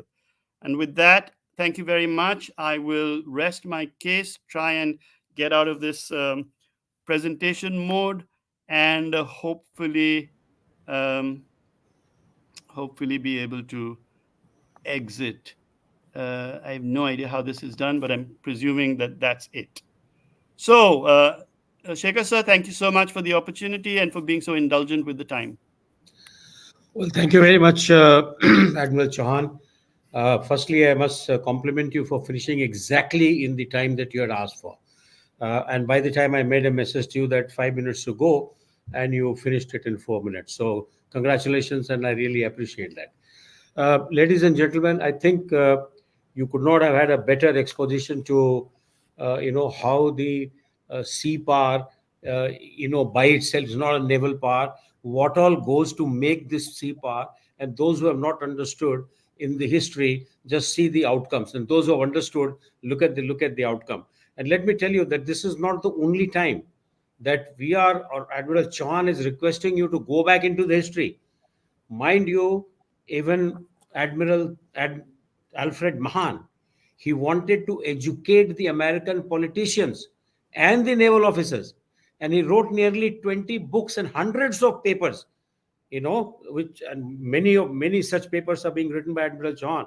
And his whole aim was that please understand the importance of history and geography to study and practice of international relation, right? And CPAR is the most important component of international relation. Okay, it's a whole of nation approach, as Admiral Chauhan said, that if you think that everything is being fought from sea, sorry, you are mistaken. A lot of things have to be planned and fought from from ashore, particularly now that the technology is advancing. And I quite like the point that he made, that technology alone is not going to give you any victory. It is a fact. It will continue to happen time and again, but the West, I hope someday they'll learn. In fact, now the Western powers must learn that even if they have very high technology, look at the manner in which they're getting thrashed in Ukraine. Look at the manner in which Israel has been surprised. And this is not the last time. The history is going to repeat itself. And therefore, you guys, the naval practitioners of future, kindly see that you do study, do you do right. A time will come when you'll have to require to educate the politicians and bureaucracy, which is controlling, which is taking the decision on your behalf. You have to teach them all the time. And that's a tough job, and that is what you're being prepared for. Okay, so I'll hold it here. Thank you very much, Admiral Chauhan. Vilu, that was great. Now our next speaker is, Captain Kasi Raman. He is a He's a naval operations officer and a qualified navigating instructor of the Kamov 31 AW aircraft. And he has been the navigating officer of a ship, executive officer of 3 ships, including Shivalik, and he held the command of INS Vibhuti between 2014 and 16. And he was staff instructor at the Naval Air Operations School and on board Trishul post his conversion onto Commonwealth 31. He is a alumni of the Staff College, Wellington, and the 46th Higher Air Command course. At the moment, he is the Chief Instructor Navy at the College of Air Warfare in Hyderabad, and he is going to speak to us for about 25-30 minutes, Kasi. Oh, okay, unmute, yeah. So the floor is yours. You can unmute and start, Kasi. First, Kasi. Thank you so much, sir, and thank you for the introduction that you gave. I'll just wait for the presentation to load. It is loaded, sir. Vice Admiral Puneet Bahl, Commandant INA, Principal INA, Chairperson Vice Admiral Shekhar Sinha, flag officers, ladies and gentlemen, and the budding young leadership of the Indian Navy. It's a privilege for me today to speak in front of you on this topic, and I must firstly thank the organizing team because they made it happen despite the technical glitch which I had. And if Commodore Kesnur had difficulty in rendering his lecture because of various factors, I have great speakers and also the chairperson who is very, very knowledgeable. And therefore, I would try to go to the topic and pay my respects to all those who have groomed me all these years. So going to the subject proper, can I go to the next slide, please? We will first cover the obvious picture which is there and the growing PLA naval power and the South China Sea conundrum and the Taiwan conflicts and what is the implication for the for India as a whole. Next, please. So the obvious picture is well known that Xi Jinping is realizing the great rejuvenation of the Chinese nation. It is the greatest dream of the Chinese nation in modern times. And for that, what they do is they can do whatever they want. What In order to realize this, they, because of the might that they have now, they form new laws. The new foreign policy law, which has come in effect in July 23, says that they can take any countermeasures which violate the international law or endanger their country's sovereignty, security, or developmental interests. This is in conjunction, if we actually see, in 2016, when Philippines have a great amount of trade of bananas with China. When they had the Scarborough Shoal conflict, they just rejected all these bananas. They destroyed 35 tons of bananas exported by Philippines. And if we actually see, that is one of the greatest economic power or dependence that Philippines has got on China. So they can do whatever they want. And this was just because they said that there is some kind of pest which was already existing in a very small amount. There was no reason. They just established that if you take any uh, steps against us in Scarborough Shoal or South China Sea, we can do whatever they want. And next slide, please. And as we see, what they want now is, next slide, please. As what they want now is that they want to realize the importance of the Middle Kingdom that declined, the century of humiliation which was brought out, and they are now undergoing a revolution and transformation. Based on this, they want to make their construct as if their social construct where they help in economically leaping forward, and what they claim is the open door policy, market mechanism, but effectively what they are doing is China's global rise and influence, and the Chinese model that challenge the existing world order and which returns to their global hegemony. They are trying to change the Washington consensus to Beijing consensus, where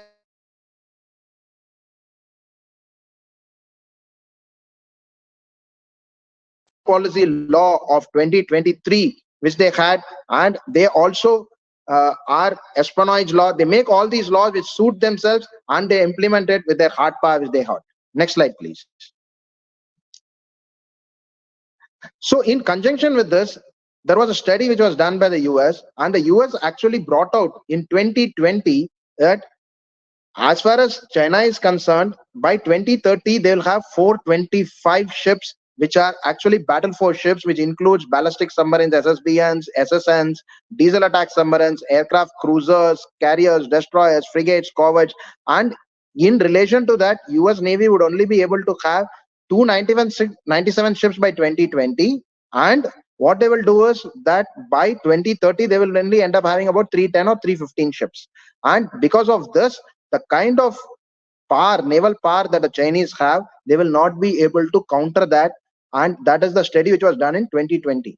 But what is more astonishing is, next slide, please. What is more astonishing is, in the 2021 April, they came up with another fact that the Chinese shipyards are more than 230 times capable than the US shipyards. And by 2035, China will have 475 ships. The previous was 425. They said that 475 ships.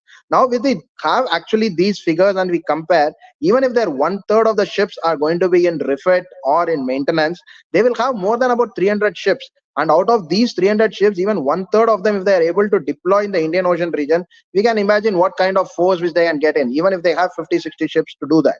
And most of these, which are new generation ships, they are going into Luang 3 and Ranai class, which are primarily ships with a lot of ammunition. They have got great weapon density, 112 cells, which have got a lot of force in them. And they are hoping to have 6 carriers, 18 SSBNs, lot of SSNs, and the Jake 15 carrier-borne strike aircraft, and 55 conventional submarines, which would be there in this. So if we actually compare this with the kind of area which they want to cover and they want to come into the Indian Ocean, it is nothing which is astonishing, and they could do it. Next slide, please. In conjunction with this, which they see the overseas bases, we already know that they have an overseas base in Djibouti, but Djibouti is just one factor. They have bases in Gwadar. They are planning a base in Gwadar. They also have Shakfu. They also are given 2 submarines to Bangladesh, and they are building up their submarine base.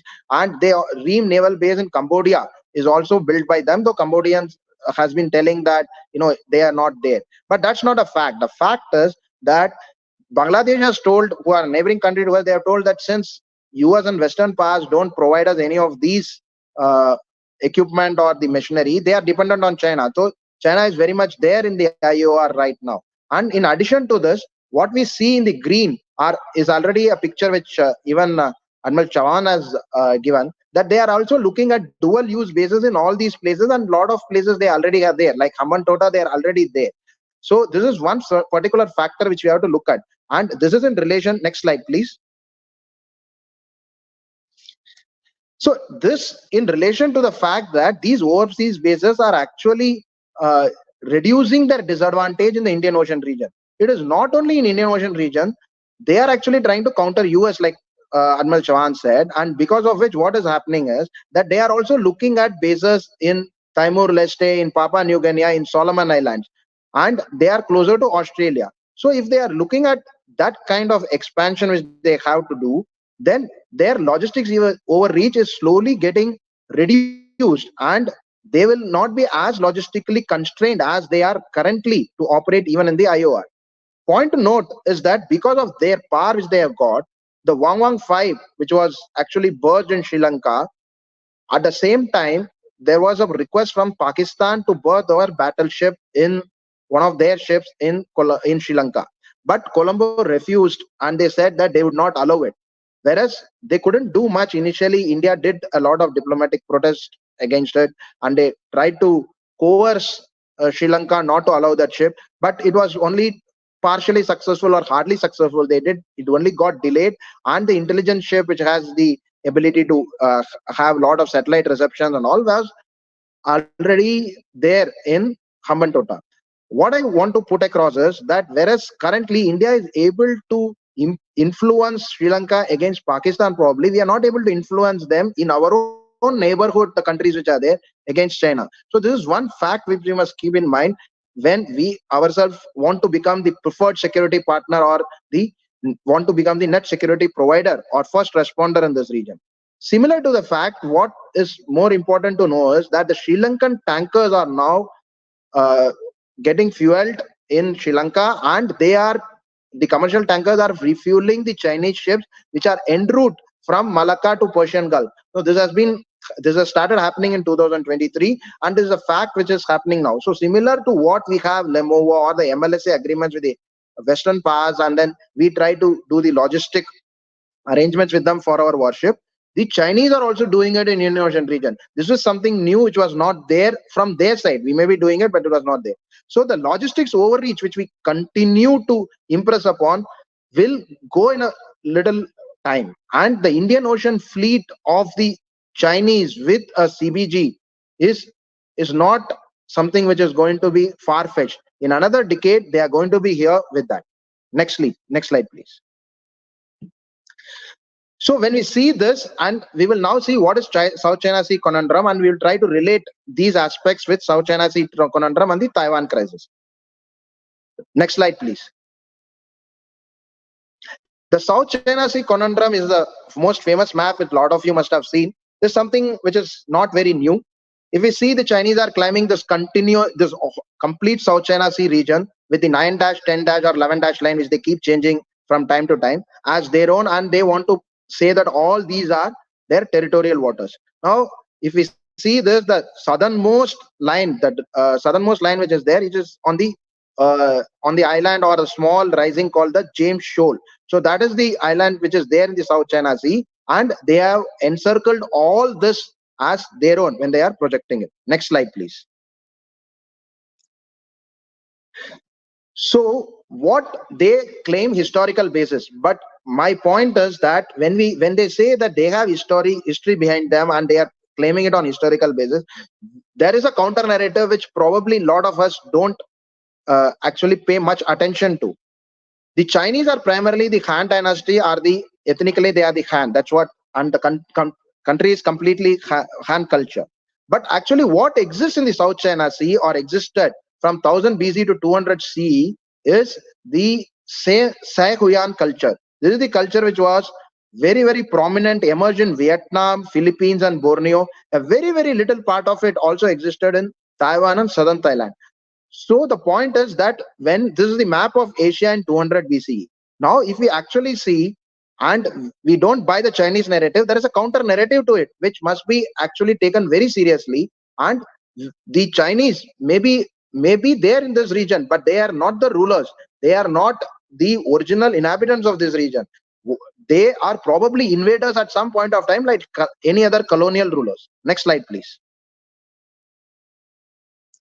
So when did this actually China started calling these islands are their own? They started calling these islands in 2nd century BC. They were telling that they are the Nanhai Zudai Islands or the islands of the South China Sea.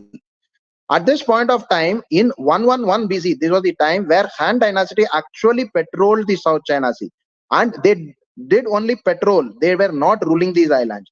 Then there was a three kingdom period, the Jing, Tang, Yuan, Shan, Ming dynasties. All these had either some kind of patrol in this region or they monitored this region. So historically, claiming that they ruled over this region is probably not an argument which we must buy. They can keep telling for impressing their own point, but this is something which we need to do counter argument on, or probably write on it and read much on it. Next slide, please.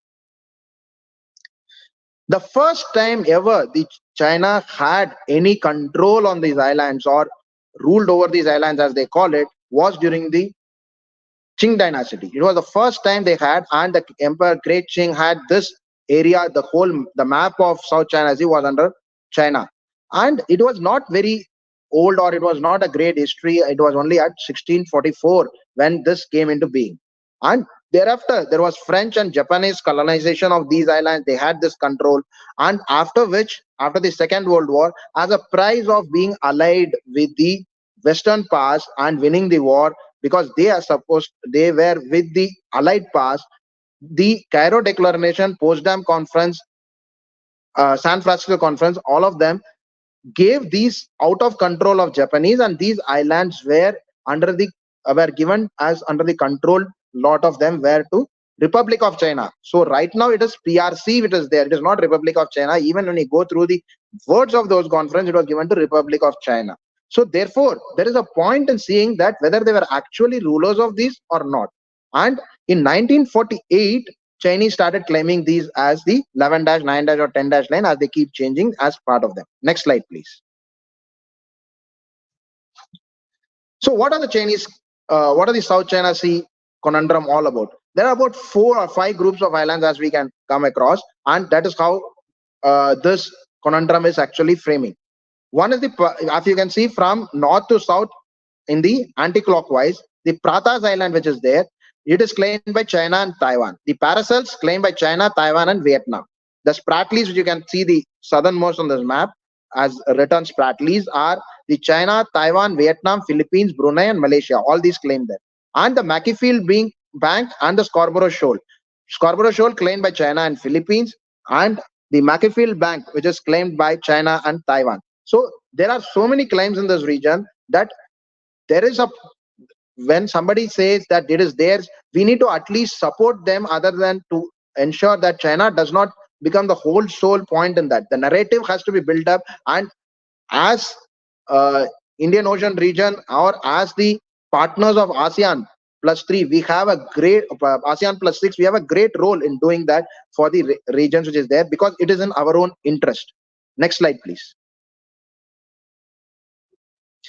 Now going on to one claim as such, the Pratas Island. Now what they have done is they have calling these islands by their own names.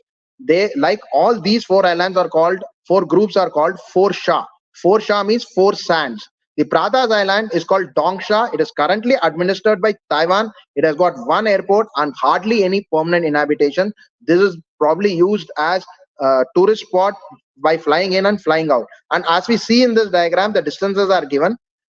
They are closer to Taiwan, but they are not very far from China as well. And the distance from Philippines is given. Can you go to the next slide, please? Next slide, please. Next is the Paracel Islands. Paracel is called the Zisha. It is equidistant from Vietnam and China. Point to be noted is there are 2 groups of islands in this: the northern group and the southern group. Northern group, the Aphirite group. The southern group is the Crescent group. The northern group, if we actually see, the Chinese had some foothold there even in 1948 when they started claiming. But in the southern group was totally with the Vietnamese. In 1974, the Battle of Paracels, which was between the Vietnam and the Chinese, the Vietnamese lost control and they vacated out of this island because Chinese actually put two ships there, and both of them, the Chinese put two ships there and they sank two of the ships of the Vietnamese. Now they have an airstrip also on the Woody Island.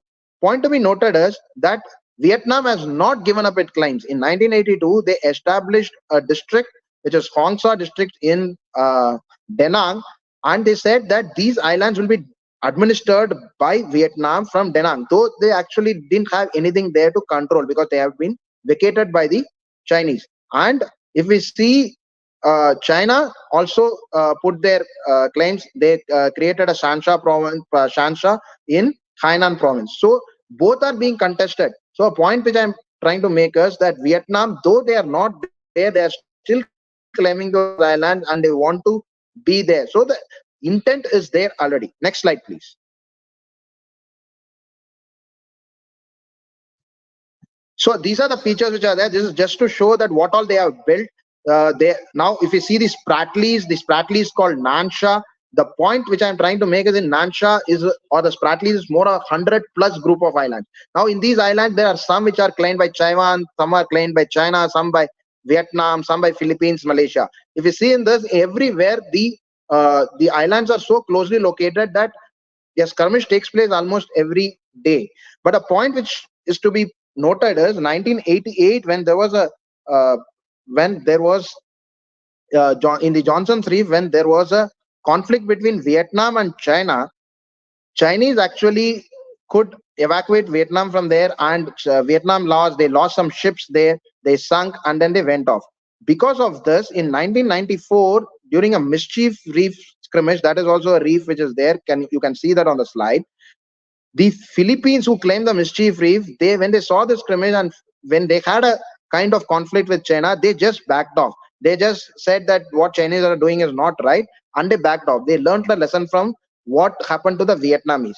The fact is that when China is trying to do all this, they ensure that the others don't come and they become the hegemon, which they were at some point of time, and they try to take the rights of other countries there. Next slide, please.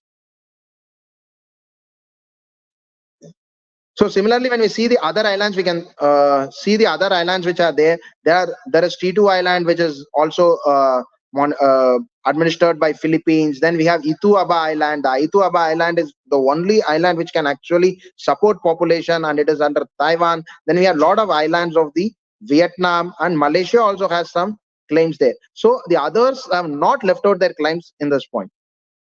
Next, please. Next is the Mackeyfield Bank. Mackeyfield Bank is what they call Zhongsha, and it is hardly anything. It is just a growing coral reef. It is claimed by both Taiwan and China, but the point is that it is outside the Philippines EEZ. It's not claimed by Philippines. Next slide, please. The Scarborough Shoal is another important aspect of the South China Sea. That is also part of Zhongsha, but that is claimed by Philippines, and it is within 200 kilometers, and it's in the EEZ of the Philippines. There have been increasing tensions there between Philippines and China, and we can always see that now Scarborough Shoal still being within the EEZ of Philippines is being claimed by China, and they are trying to be there. So that is the point which how China is trying to impress itself. Next slide, please. So why is SCS important for China? Admiral Pradeep Chauhan rightly brought out regarding the 15 centimeter ISO at how the eastern part of China is agriculturally sound, so they need. So therefore, trade, resources, fisheries are one particular aspect. If they have to support their population, they have to venture out and then they have to become strong. So if that is the case, of course, South China Sea is important for them. The strategic space and buffer zone is very, very important, because if we see the 3,000-meter runway which they have actually created on the Ferry Cross Island, the Su-30s have a 1,500-kilometer ROA without refueling from Spratly, from the Ferry Cross Island, and the H-6 bombers can go up to 1,800 kilometers. That actually means that they can actually survey this area. They are almost in the mouth of Malacca, Sunda, and Lombok Strait, and this is without refueling. So if they actually go on to refueling and then extend themselves, they are almost there in the Indian Ocean, and all they need is a couple of bases in the Indian Ocean. We already know that they have bases. They have constructed an airstrip in Greater Coco, so they are almost there. They can actually come here. If that is the case, then probably South China Sea is very, very relevant for us. And if South China Sea has to simmer, then only we can be the security provider or preferred security partner in the IUR. And one more important aspect is the social contract theory. That is, the Chinese are giving out some of their rights or privileges. They are ready to sacrifice them because they get a better standard of living, and that better standard of living is assured by the CCP, or the Communist Party of China. So any laws and claims in South China Sea is going to be detrimental for the growth. If it is detrimental for the growth, then the social contract theory actually fails. That because the Chinese people are not going to be happy. If they are not going to be happy, then it is a problem of existence for the South, for the Communist Party asset. And any claim in this, because the historical picture is they have painted, or the narrative which they have painted is not going to be there anymore, then they can be contested anywhere else. Next slide, please. So what is important to know is the relevance of extra regional players and why we have to have some kind of say there. Because in 1950s, China actually occupies the paracels when occupied the paracel when French started moving out of there, and Vietnam also proceeded there. In 1974, China occupies the paracels totally, and Vietnam vacates when US actually vacated from Vietnam after the South Vietnam War. In 1988, they started going towards the Spratlys, and when they started going towards the Spratlys, they started going towards Spratly when slowly USSR weaned away from Vietnam, because at that point of time, because of the end of Cold War, USSR was become very, very weak, and they vacated their forces. In 1995, China occupies the Mischief Reef. They had fight with Philippines. They had Mischief Reef, and that was when US troops from Philippines vacated. So we can nicely see that whenever the extra regional players actually uh, went out of that region, or they were playing lesser role, China actually came there. What it means that China is obviously a power, but they also want to take on when there is least resistance, with the Sun Tzu policy of fighting without winning, or fighting with least amount of resistance. Next point, please. Next slide. So when we see the reclamation of these islands, till 2012 they had very, very small structures which were there. You can see small kind of structures. They put some flags, they had some huts which they say that they were there in all these islands which they were there. But post 2012 they had gone on heavy reclamation. Next slide, please. So post reclamation, what they have actually happened is that they have constructed runways, they have constructed gun batteries, they have constructed permanent places there. And how the sea power is helping them further, they have tremendous amount of amphibious ships which keep supplying there, providing supplies, because these islands are not self-sustained. They supply there, and they ensure that people are there, or the troops are there in a permanent manner situated there. Next slide, please. So now a little bit point on the Taiwan crisis as we go ahead. Next slide. So as we all know, Taiwan is significant part of this One China policy. It is strategically located, as Douglas MacArthur said, that it is a floating submarine tender or a floating air base, and it is going to be there. It's a floating aircraft carrier, and China would like to take on Taiwan without destroying it, because it has got a very, very strong semiconductor industry in Taiwan. And it is central to the SCS claims, because if they lose control over Taiwan, then all these claims in South China Sea will be under question. Next. So the Taiwan Strait, it's a very, very narrow strait of 110 nautical mile. There is a Davis line, or which has been drawn by General Davis and Air Force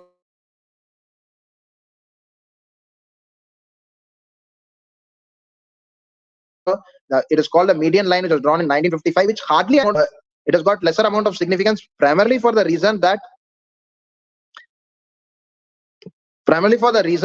the claims in this particular region, China has already moved on much further.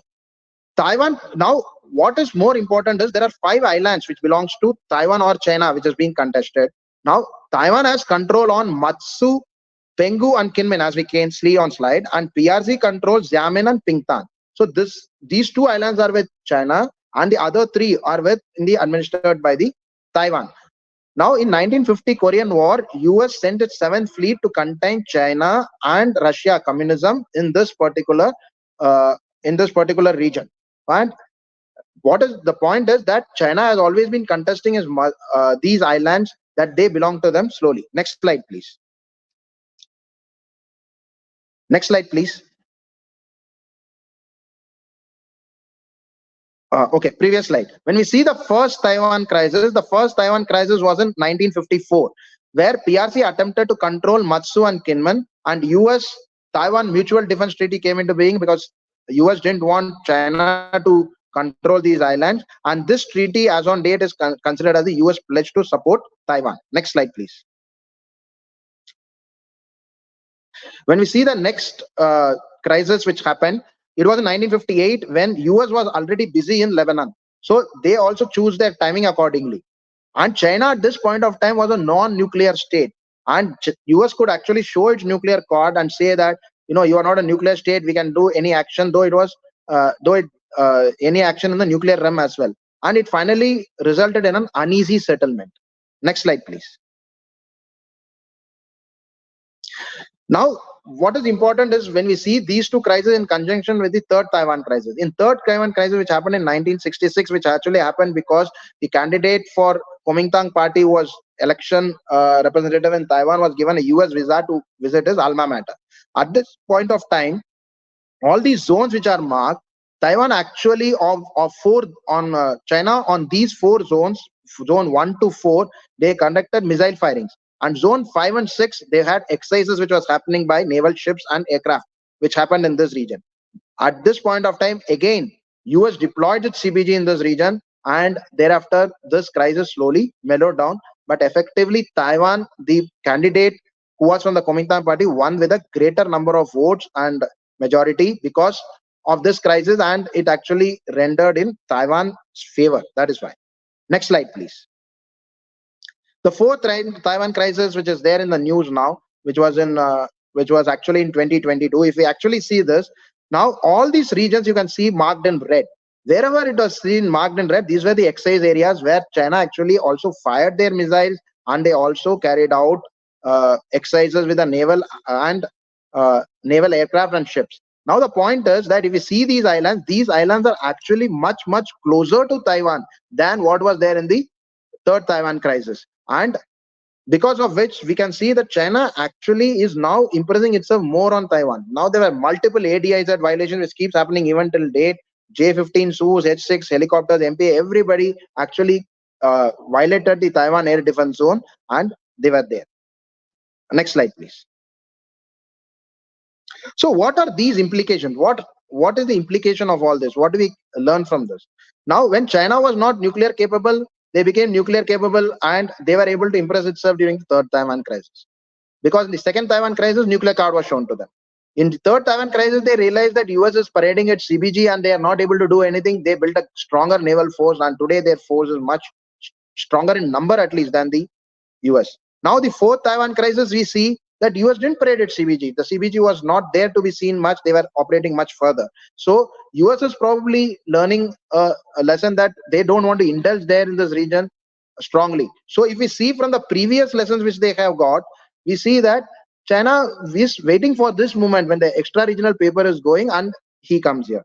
And the strategic ambiguity which US has always maintained, their promises to Taiwan, but these islands which are there, they don't have any great promises for them. They maintain a policy called strategic ambiguity. So China has got all its might and all its intent, and slowly it will start taking one island from each other, from Matsu, Penghu, from all these islands, they will start taking one from each other, and probably thereafter, if Taiwan doesn't have support, then Taiwan also will come under Chinese gambit. What is most important is not only the time and what they do in terms of their force, but most important is the timing that they choose. The timing that they choose is so very well timed that they can take over whomsoever they want in this region, because others are involved somewhere else. Next please. In conjunction with this, if we see in 1951, John Foster Dulles actually made an island chain strategy, where he said the first, second, and third island chain as we see today, as you can see in the diagram on the right, and the first and second you can see on the left. Now, if US controls these islands, then they can actually control China. That was the point which had, and these islands slowly, actually, the chain starts from Japan and thereafter continues and thereafter goes to goes to the Pacific and the South China Sea. The first goes to South China Sea, and thereafter the second and third goalie goes to the Pacific. But today, as we see, the China has got more amount of bases, or they are trying to establish themselves more than that of the US in this region. So if they actually establish themselves very strongly in this region, then they we are then they are more they can influence anybody in this region more than that of the US what they can influence today. And in conjunction with this, there is a study which Trans-Pacific Organization has put across that there is also an existence of the fourth and fifth island chain. The fourth island chain comes from Gwadar and reaches Hambantota and further extends south, and the fifth island chain from Djibouti encompasses all these coastal areas of Africa, which China is now taking inroads in. So now, if they are actually going to be here as dual use bases or military bases, then slowly they are totally here, and India, probably the advantage which it has got over China is slowly diminishing. Next slide, please. So these is the islands which you can see, the first, second, and the third island chain which is there. And if you see, Australia is actually sandwiched between the second island chain and third island chain. Next slide, please. So what are the pointers that we have got?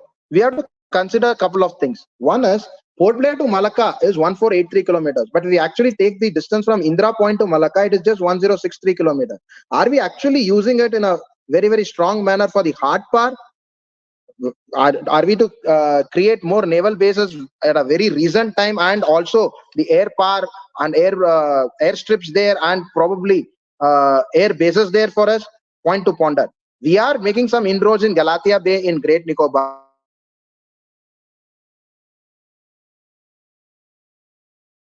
but then it is we are talking about Chinese bases in IOR. What about Indian bases in IOR, if not in South China Sea?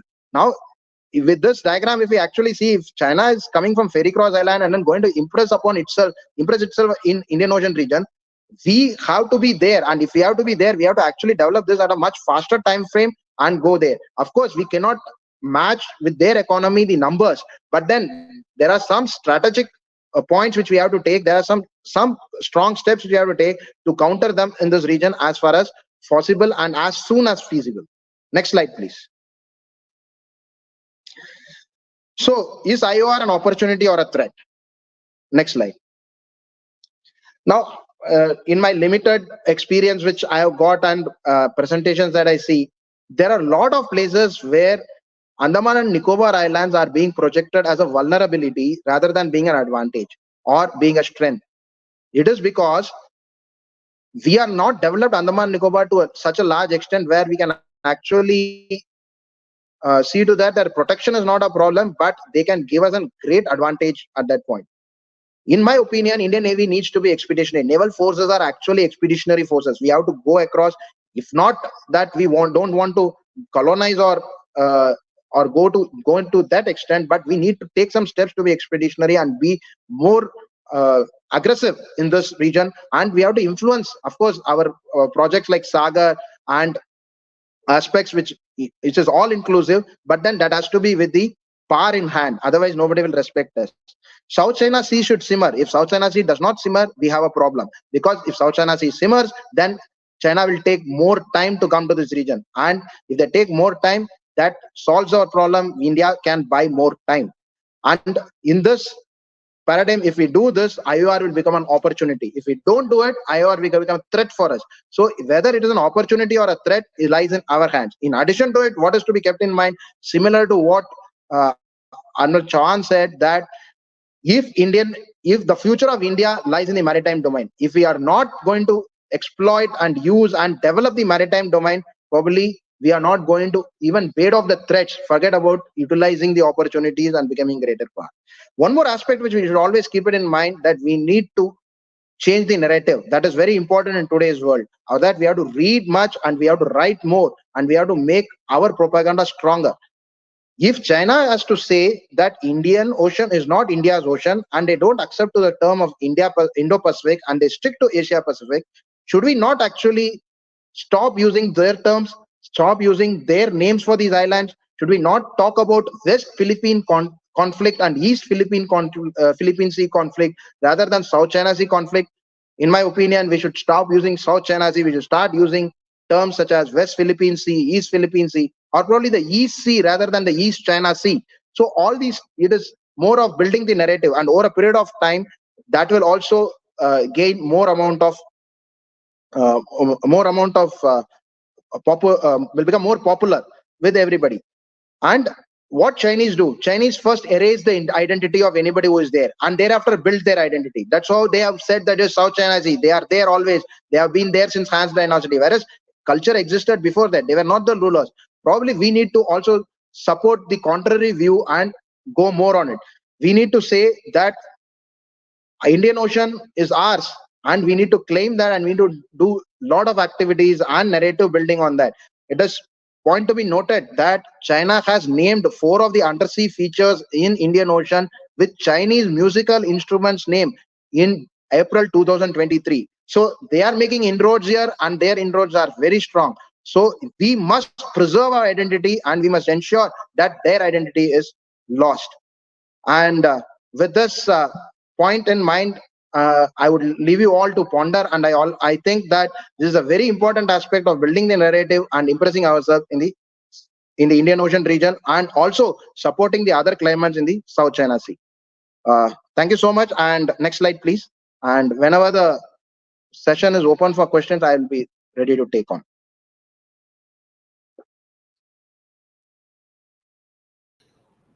Hang on. Thank you very much for a very well researched talk, Kasi. Let me just give you a little bit of biodata of Dr. Sanat Paul. Though he is speaking on the the islands, how the islands can add to the country's sea power, the asset and its geography. But let me tell you that he is primarily a bureaucrat. He's an IS officer, and he has got a specialization in matters of aviation, the space and aviation. He's got a long association with the ICAO, the Ministry of Civil Aviation, and the airspace law, etc. So he's a very learned man, and very often you will find him in many discussions that he's present and he gives his views, and his important views. So let me just leave it at that. And I'm sure that you have read his biodata. I'm saying this because he was in Andaman Nicobar Island as the chief secretary. Am I right, Sanat sir? Yes, I Yeah, was. he was chief secretary in I Andaman was Nicobar. also I was also deputy commissioner in 75 to 77 in Car Nicobar. Yeah. So he's got a very intimate knowledge of the islands, and thereafter he has written books. He has come in number of seminars and all that I have attended myself. I had the good fortune of listening to him, along with Air Marshal Noor Verma, who is his very good friend and my friend too. So I will just leave it at that. And may I request you, Dr. Paul, to make your presentation? Thank you. Uh, can I have the presentation, please?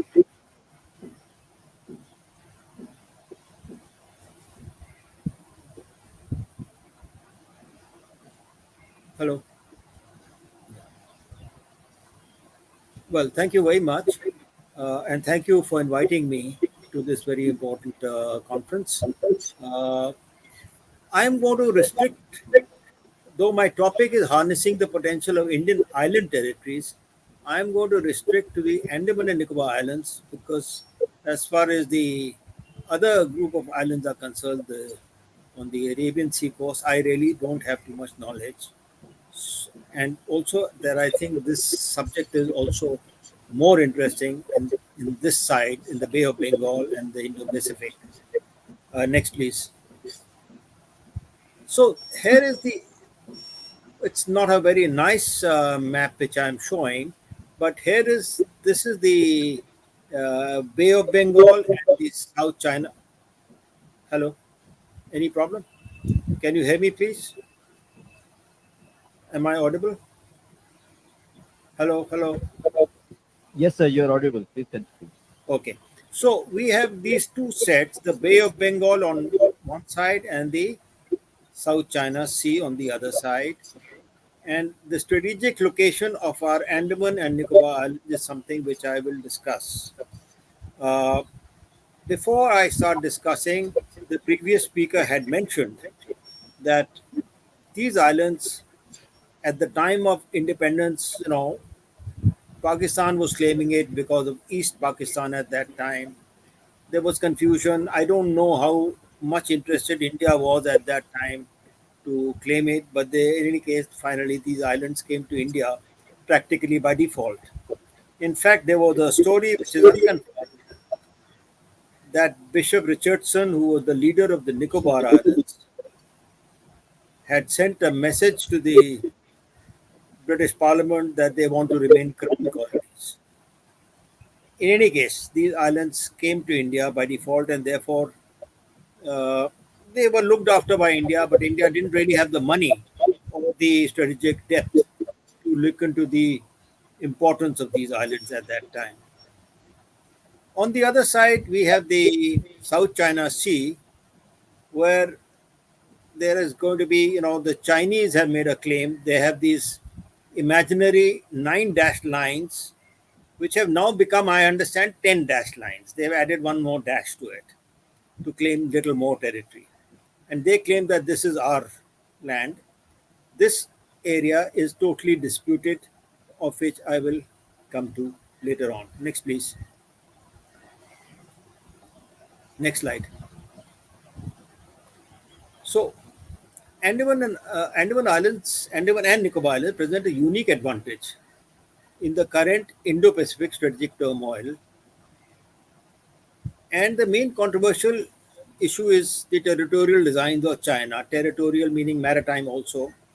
Its peaceful right, its non-negotiable claims are proving to be a strategic challenge for not only India but half the members of ASEAN. And then Japan, Australia, New Zealand, South Korea, and United States. So it starts as a cartographic aggression where they issue maps. Then they follow it by creeping expansionism.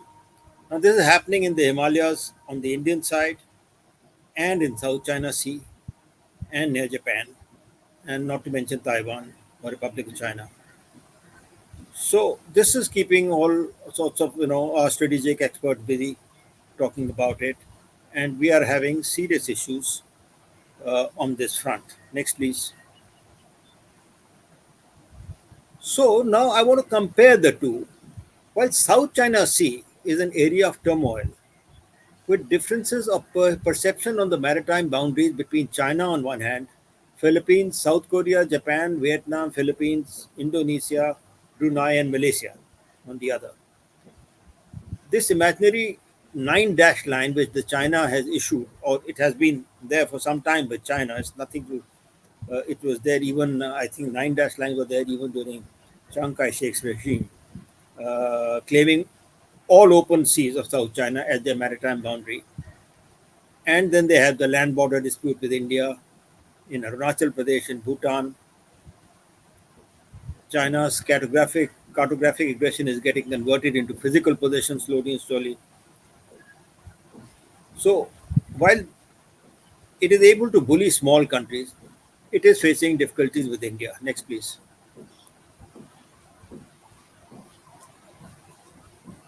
Now, this is the map of Bay of Bengal, in which you can see that the Andaman and Nicobar Islands, which are not coming out rather well in this map, the Great Nicobar Island is the thing which I will discuss later. But all this is one big lake which China is looking at, and it in fact is calling, it says why Indian Ocean is called India's Ocean. It is not India's Ocean. Next, please. Now, Bay of Bengal is a large area and is totally free of tension. And why is it free of tension? That's because India has settled almost all the maritime boundaries in this region. Now, except for Bangladesh, India settled its maritime boundaries in the Bay of Bengal with Indonesia, Thailand, Malaysia, Myanmar, Sri Lanka. There was a dispute with Bangladesh, and Bangladesh wanted arbitration. India agreed. Arbitration award has been respected by India, although I don't think India was too happy with the award. But Bangladesh and India's maritime dispute is now well settled through an international arbitration. In addition, Myanmar and Bangladesh also had maritime dispute, which was also settled by arbitration. So let's say in India, all disputes on this side of the Bay of Bengal up to Sri Lanka are well settled, and they are settled in an amicable way in which all parties are happy. India has 9 boundary agreements with its neighbors. In 1986, India reached an agreement with Myanmar delimiting the boundary in the Coco Channel. Coco Channel is another controversial channel which we'll discuss, the Andaman Sea and the Bay of Bengal, based on provisions of UNCLOS. With Indonesia, all disputes are settled, including continental shelf boundary. Therefore, Bay of Bengal is an area of peaceful living, unlike the South China Sea, which is an area of total tension. Next, please. Now, South China Sea and the UNCLOS, UN Committee on the Law of the Seas, and the Arbitral Award. What happened in South China Sea was that there are disputes between countries on the maritime boundary, but the dispute with China supersedes all dispute due to their basic claim, which covers practically the whole of South China Sea with their imaginary 9 dash lines, which I'm told has added one more dash, and now there are 10 dash lines, which is, I don't know how far it's true, but I've been reading about it. When Philippines went for international arbitration against China, the arbitral tribunal convened, and this is the International Arbitral Tribunal, convened a hearing and issued a unanimous award on 12th of July 2016 in favor of Philippines. The tribunal found the UNCLOS does not permit preservation of historic rights of any states within the exclusive economic zone of another state, and therefore after entry into force of UNCLOS, and China is a signatory to UNCLOS, the historic rights that might have existed for China within the 9 dash lines in the area that would otherwise include in the 9 dash no longer exist. No, please go back. No longer exist as they are not compatible with UNCLOS. Although a member of UNCLOS, China refuses to accept the arbitration award. Now, this is very funny. While they say that we want rule-based administration, but when it comes to some inconvenient award, they refuse to accept it. They did not participate in the arbitration. However, the arbitrator or the arbitrators continued with the arbitration and came to this conclusion. Thank you. Next, please. Now, managing China. So here I'm taking 2 levels. One is India's effort and one is the Quad. So Quad is a recent phenomena which 4 countries are involved, led by US, which has an important role to play at a higher diplomatic level. The role of the biennial naval exercises from Port Blair, held since 1995, every second year, is a great diplomatic feat of the Indian Navy. And I think we need to emphasize that this Quad has really had a very important and a salutary effect on the Bay of Bengal also. Already 17 exercises have been held from just 4 countries, starting with just 4 countries, namely Indonesia, Singapore, Sri Lanka, and Thailand. Participating in it now has reached 40 countries. Milan 22 has the largest ever participation with more than 40 countries sending their warships and high-level delegations, except for China, which is not invited. I think it's unfortunate now that last year, instead of Port Blair, the Milan exercise was shifted to Visakhapatnam. I'm told more for administrative reasons. But the importance of Port Blair, of Andaman and Nicobar Islands, will be lost if Milan exercises continue to be from Visakhapatnam. That is my personal view. So in 2024, 60 countries are expected to participate. It may be a very difficult organizational issue for the Indian Navy, but I would still feel that holding it in the Andaman and Nicobar Islands, maybe in the Nankori Harbor, which is a nice big harbor, And in fact, shifting toward Nicobar would also be an interesting and important issue for Milan to give importance to Nicobar and to the Malacca Straits. Next, please.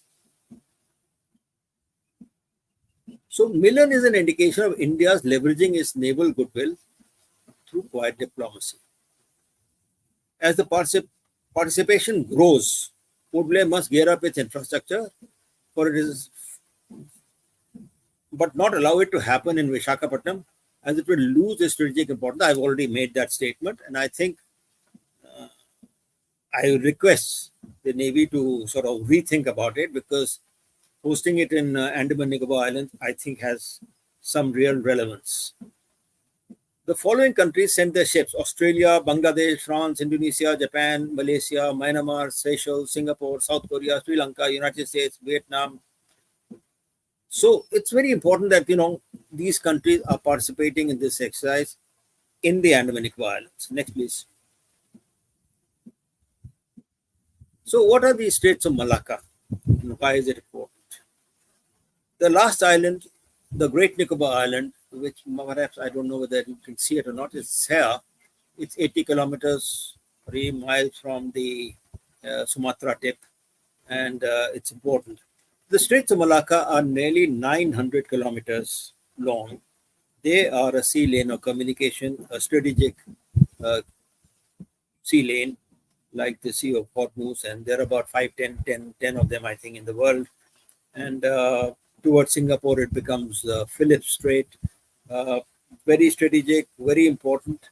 And the reasons for that is because they carry so much of traffic of highly critical oil and other goods. Next, please.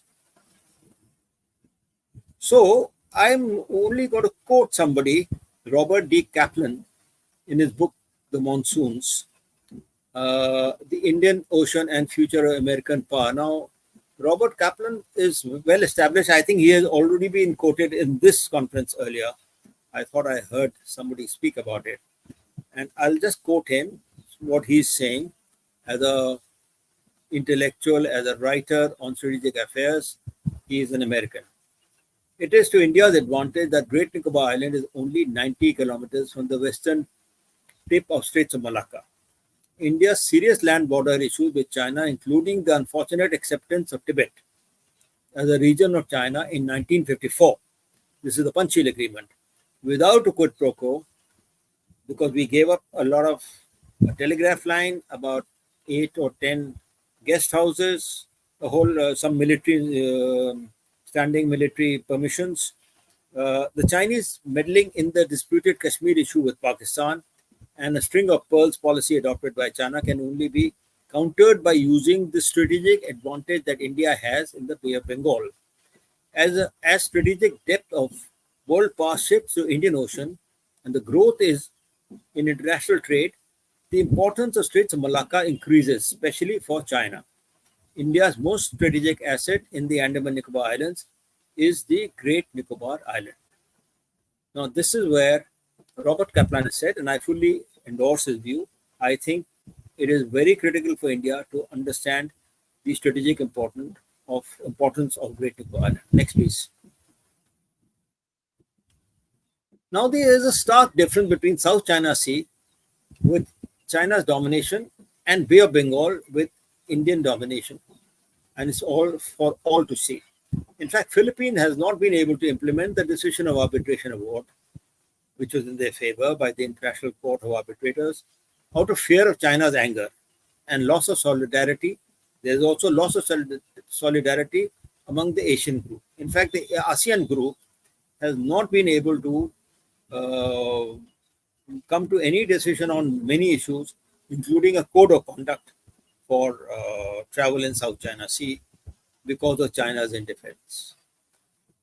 Its relations with the United States as a security guarantor. So ASEAN is a very weak, politically weak thing. It is important economically, but it is not a very important and a strong political tool available in South China Sea with these 10 group of 10. Over time, Philippines has improved its relations with the United States. ASEAN solidarity with Philippines remains elusive. However, as reported in the press, India is now selling its BrahMos missiles to Philippines. Now, this is a great beginning. The last one brings India into indirect challenge with China. So BrahMos, our top missile, is getting sold to Philippines. And the next sale of BrahMos is likely to be Vietnam. It is being talked about in the press, and our defense ties with Vietnam are very strong. So India's getting involved in the South China Sea is actually taking place through various means. Next, please.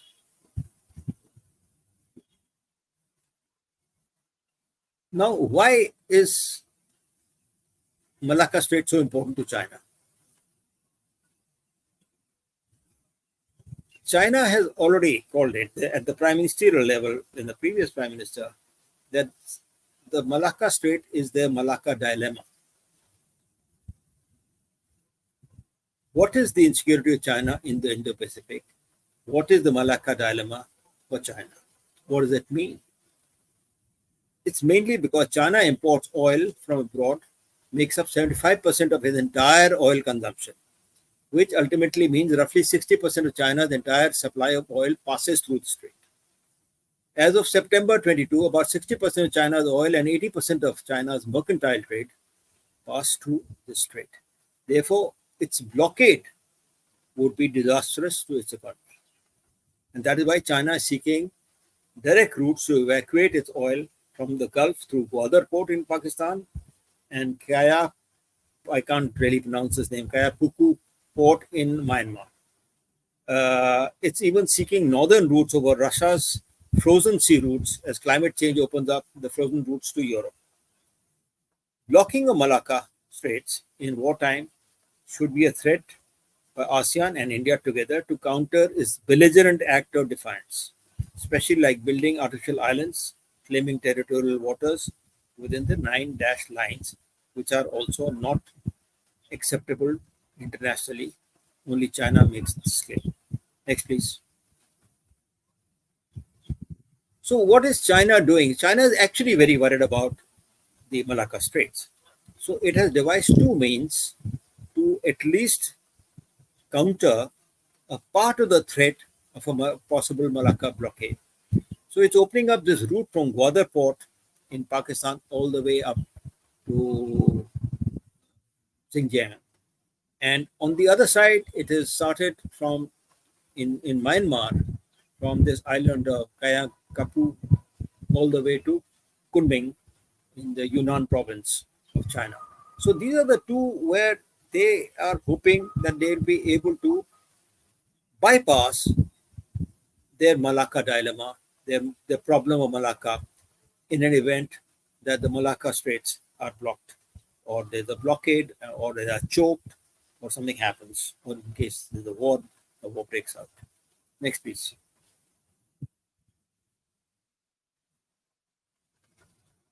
So this is how India has to react to the Chinese thing. We realize that China is vulnerable in Malacca Straits, and that is where I think India's strategic thing comes in.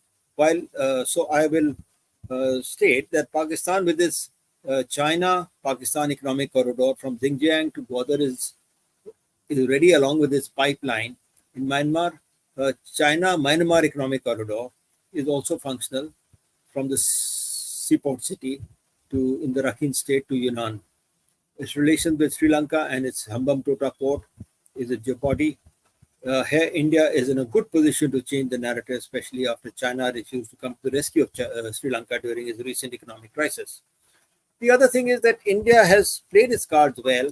It has signed up all the treaties, maritime boundary treaties, with the countries along the Bay of Bengal, and therefore, and it's also formed a group called BIMSTEC.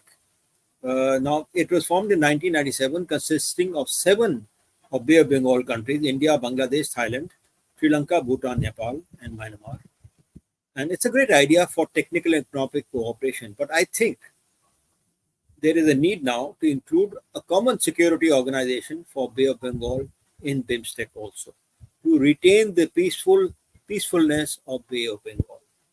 I think that is something where Navy can think about it. The Milan exercises are already taking place. It has only to adopt and extend BIMSTEC idea. And of course, Ministry of External Affairs and the Government of India. Thank you. Next, please. So, what should be our strategy for Andaman and Nicobar Islands? We have both hard and soft options. One of the things is that the Malacca Canal or Malacca Strait has been infested with pirates earlier. The piracy was brought down by a joint patrol of 3 countries, namely Indonesia, Malaysia, and Singapore.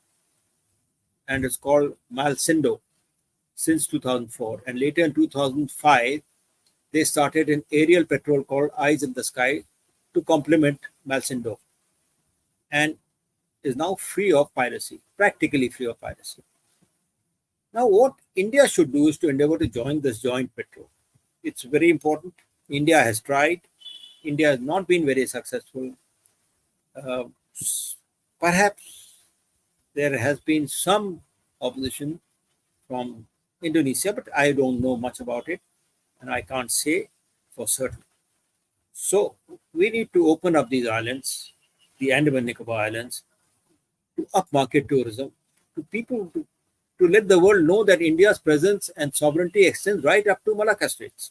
Now, that's another important thing where India has lost the public perception that India is basically peninsular India, and India's role in the Bay of Bengal and its sovereignty right up to the Malacca Strait is hardly non-existent. So we should try and make our presence felt by opening up these islands to high-end tourism. There are already 4 airports, which I will talk about.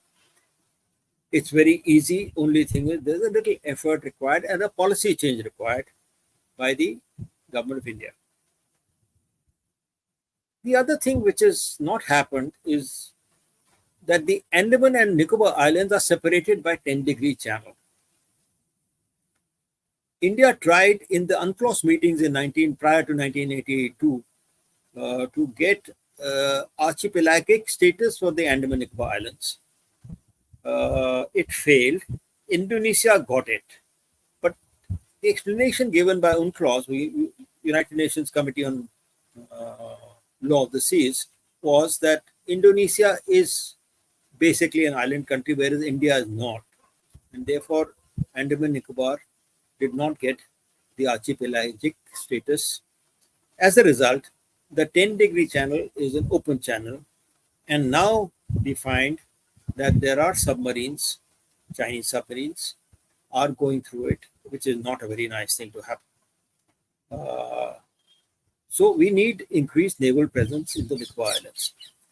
I also want to say that the exclusive economic zone of India after UNCLOS award, 30% of it comes out of Andaman and Nicobar Islands. 30% of the exclusive economic zone consists of coming out of these islands. And therefore, it is very important for the Indian Navy and for the Indian Coast Guard to keep its presence there to ensure that our marine wealth is not being taken away by poachers, plus all the security issues that involve. And as we heard earlier in this conference, that now we can't really say that a poacher is an innocent poacher. The poacher may be involved in drug smuggling, it may be involved in many other things. So we have to do that. So there, I think we have a great responsibility that 1/3 of our exclusive economic zone is based on these islands. We need to increase our naval presence in the Nicobars. In my first stay in Nicobar Island in 1975-77, a boat came and struck the Great Nicobar Island. A reasonably sized boat, must be about 300, 400, 500 feet at least. And we just reported that nothing could happen. We found tugs coming from the Malacca Strait, pulling out that boat. It had landed, it had on our shore with no permission, nothing. They just took it away. So this was the state of affairs then. I'm sure it is not there now, but it has to improve. We have to have more presence there. And we need to improve our ties with Indonesia, which is our nearest neighbor, the maritime side. We are already helping Indonesia build up the Sabang port, which is on the other side of the Great Nicobar Island. Next, please. So India and Indonesia have a very important strategic tie-up. It may be recalled that during the time of Indonesia's independence movement, little after India's independence, we helped Indonesia in their freedom movement in a very big way. And Mr. Biju Patnaik was then a pilot. He was, I think, with the Royal Air Force. Then he started his own, and he was asked by the Prime Minister Nehru to help rescue some Indonesian politicians. So he did a very daring thing. He and his wife is also a pilot. They went by whatever aircraft was available that time, maybe a Dakota, maybe something else. They landed in Indonesia, picked up these 3-4 people and brought them out while the Dutch were just watching. He was conferred with Indonesia's highest award, Bintang Jasa Utama, for the heroic role he played with the Dutch when the Dutch colonists were trying to gain control over the country in 1947. However, there were differences with Indonesia over time, and ties are now restored. India is building their port called Sabang, successful development of which will allow India easier access to Malacca Straits.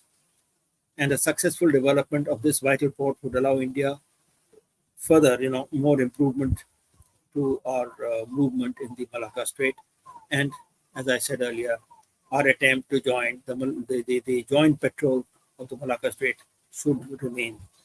In fact, there are 2 things which we need to do. One is to join the Malacca patrol, and the second thing we need to do is to go back to UNCLOS and seek whether we can get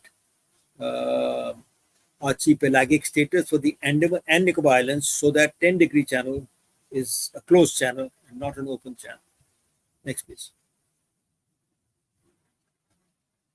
So this I've already said. India will make a great diplomatic achievement if it is able to join the Malacca patrol as a 4th country.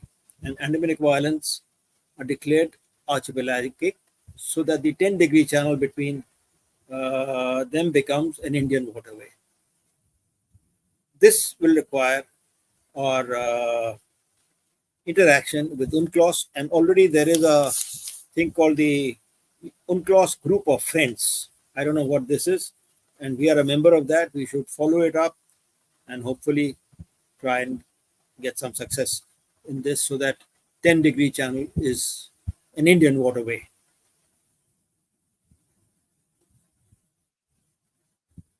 Now, importance of Malacca and the Great Nicobar Island is very important. Great Nicobar Island is bigger than Singapore. It's 1,044 square kilometers compared to Singapore's 720 kilometers. About 2/3 of it is declared as reserve forest in some form or the other. And now there is a great attempt to open up this great island with a container terminal and expand the naval air base called BAS in the Great Nicobar Island. A lot of environmentalists have been protesting over what is happening in the Great Nicobar Island. I think there is a need to listen to them, but at the same time, the strategic importance of the island should not be given up. So I think we can come to some sort of a why media, or why cutting of the trees and de-reservation of forests is all that necessary. Why do we need 2 airports in the same island, 2 airfields? All these things need to be examined, but the importance of developing this island is there. Next, please. The Great Nicobar Island is already, just go back, please. The Great Nicobar Island is already has 300 ex-servicemen families. They were settled in the 70s or maybe late 60s, and so they have farmland. They are privately owned farmland which is available. Land is cultivated. They are growing both wheat and other things, as well as I think some fruits. So it's not that isolated. There is a need to improve it, and there is a need to make Great Nicobar into a place where people can visit as a tourism spot. It has some good places, and to develop it. At the same time, the reserves, the forest reserves, can be a great tourism attraction also. So one should keep that in mind. Next, please.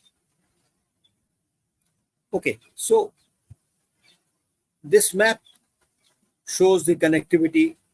It is the Andaman and Nicobar Islands has 4 airports, 2 long ones, full-length airports, one at Port Blair, one in Nicobar.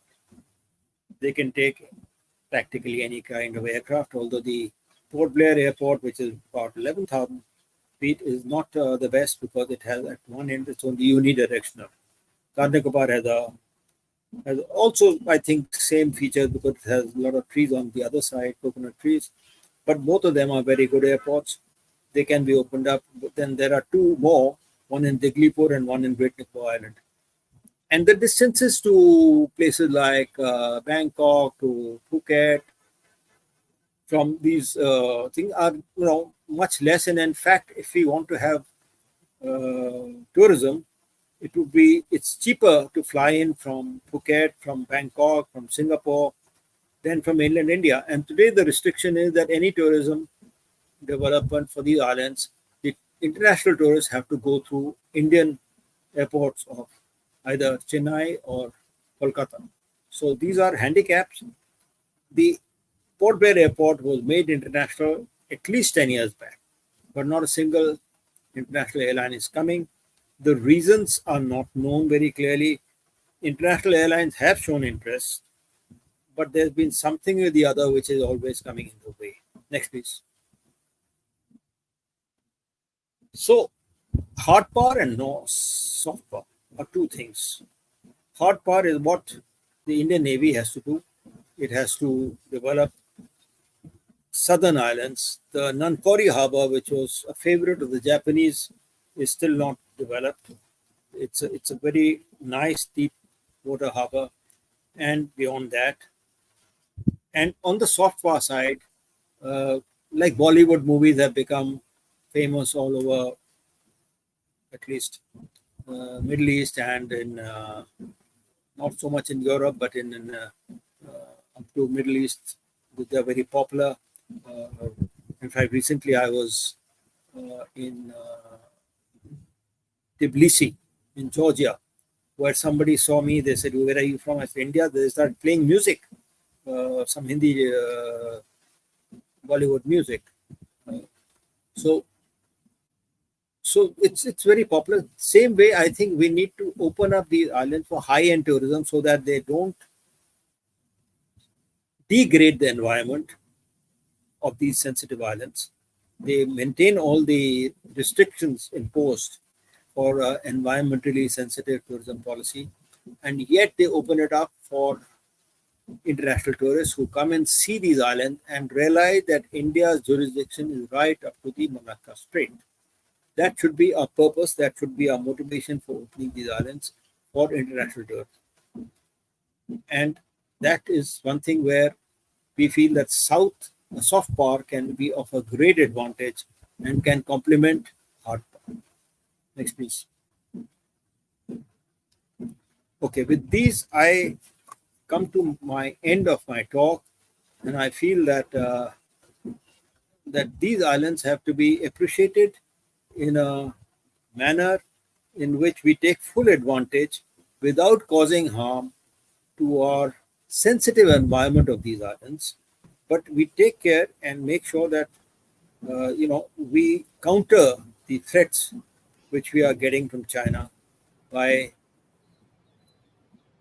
using these islands, by cultivating friends, by joining the Malacca Patrol to make sure that we are in a stronger position than we are in the northern Himalayas. Thank you. Well, thank you very much, Dr. Kaul. I think that was extremely good talk, and I'm sure those who have not had the opportunity to go and visit Andaman and Nicobar Islands, this will certainly open their eyes to understand, not only to see it in a little dots on the map, but the relevance and how important they are strategically. And I'm sure that the government too, the reports, etc., that you would have given in your own time, we're slow to react. There's no doubt about it. Navy is sort of doing it. It has moved up quite a lot from the time that you left. But the very important point is that you have to keep it in mind that it is the eastern part of India, easternmost, not exactly by latitude, longitude, but on the sea boundaries, it is the easternmost part, and it is ours, and therefore must include this in your strategic deliberation. Anytime you talk about India's sea power, maritime power, you have to look at Andaman and Nicobar from that angle. And as Dr. Kaul mentioned, the importance of Malacca Strait, from where Andaman and Nicobar is just next door, and the importance of making friends with Indonesia. That's a very important point. In fact, I would like to quote Admiral Chauhan. He often says that when you see somebody from Indonesia, just marry him or her, and then later on find out whether it's a boy or a girl.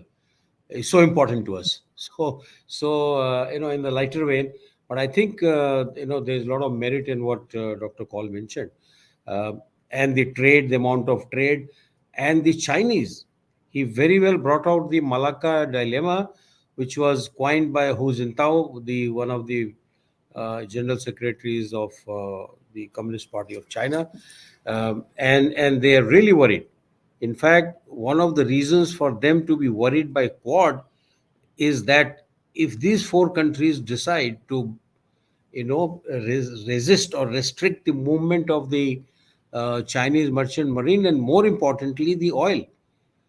They get their oil from some from South America, some from Africa, and a lot of it from Gulf. So it is actually going to hamper their war waging capability and daily running capability of the whole country. It's a big country, as Admiral Chauhan also brought out, that agriculture, food insecurity is growing, and that is one of the reasons why China is going to various countries, buying land and growing crops, including in Siberia, including in Africa. So we have to understand that when you talk about sea power, it is also exploiting the vulnerability of likely adversaries, because if you cannot match, as far as fighting ability is concerned, you can't match ship to ship, ship to submarine, submarine to aircraft. No, we have to identify the vulnerabilities and strengthen our maritime power with respect to the vulnerabilities, because we are not rich. Not, I mean, China is 5 times richer, but it does not have the geographical advantage as far as the Indian Ocean is concerned. So these are very important point, and I thought I'll make it here. So thank you, Dr. Kaul, for very, very educative sort of talk. I'll leave the house open for Q&A, and then I can do summing up. MC, you have the control.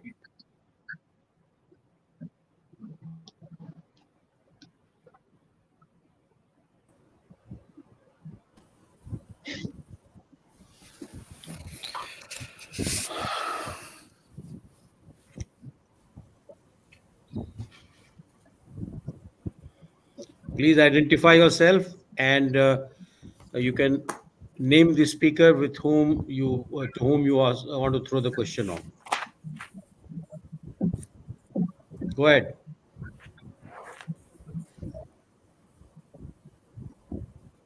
We can't hear you. I think you're on mute.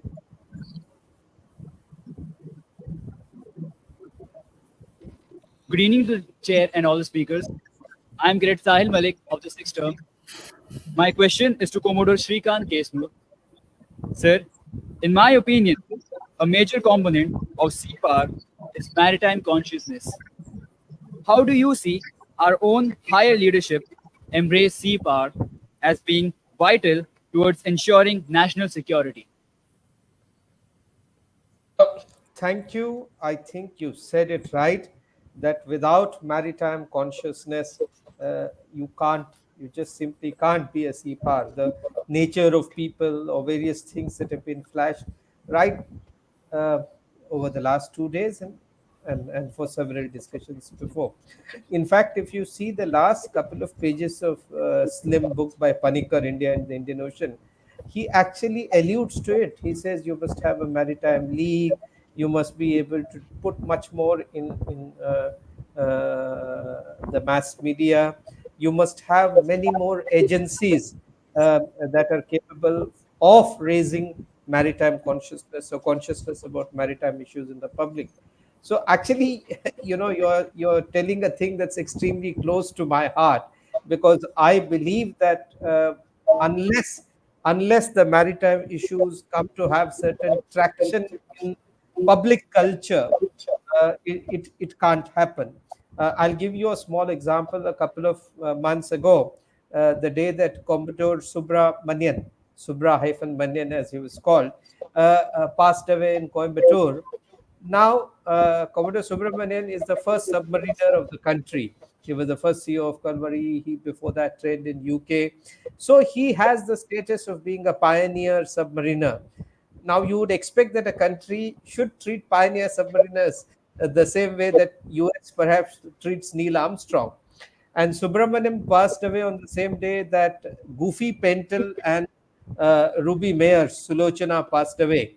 And if you saw the news that time, the whole complete newspapers were devoted to these two people. No disrespect to them, but compared to the foremost submarine pioneer, if you put all your news on two, artists of Hollywood, it tells you where your public culture compass is going, and that is a problem as far as maritime is concerned. Specific to your topic, how have leaders been? I think, look, I mean, the post independence leader, Pandit Nehru, in fact, this presentation itself has, after where I stopped, statements by Pandit Nehru, by Vallabhbhai Patel, recognizing the need for a bigger navy, for maritime consciousness, and things like that. At the same time, this was not necessarily followed up with any kind of conviction right across. In fact, how there, I think, senior naval leadership uh, also has been at fault, with the highest respect to them. We have, you have so many accounts of army officers and their interactions with the political leaders of that time. So, what Aryappa and Timmaiya and Sundarji discussed with the chief executives and the prime ministers at that time. Unfortunately, we don't have any accounts. We have something said here, something said there. What did Qatari discuss with Panditji?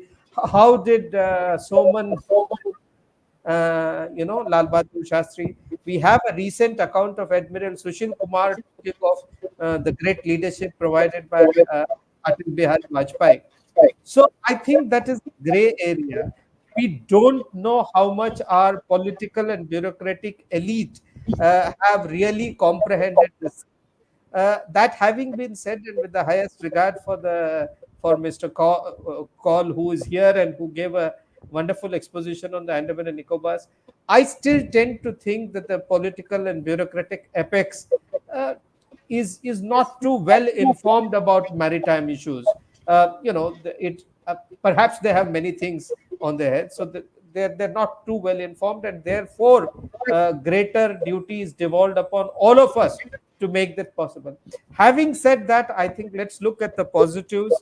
As I said in my slide, a lot of things seem to be coming well together. The recent pronouncements by Minister of External Affairs, I mean, Mr. Jaishankar, has been amazingly perceptive about maritime issues. The Prime Minister's vision on Sagar, for example, for the first time, you're seeing security and growth as being co-terminus and not being adversarial with each other. So I think on the whole, we need to look at the glass half full, and we need to think that we are on the cusp of better developments. But I believe, and I take your point, that even the average naval officer needs to do a lot more to put maritime issues into the public domain and public culture. Okay. Thank you, Kesu. Well, that is why we had this symposium for 2 days, and we are hoping that all of you will be the ambassadors of the sea power and convey it all your life, right up to the time you become admirals of the navy. So please do keep this in mind that it is not a one-day affair. It takes many years to sensitize people about the maritime world. They say, out of mind. Nobody knows where the ship has gone once it leaves your shores.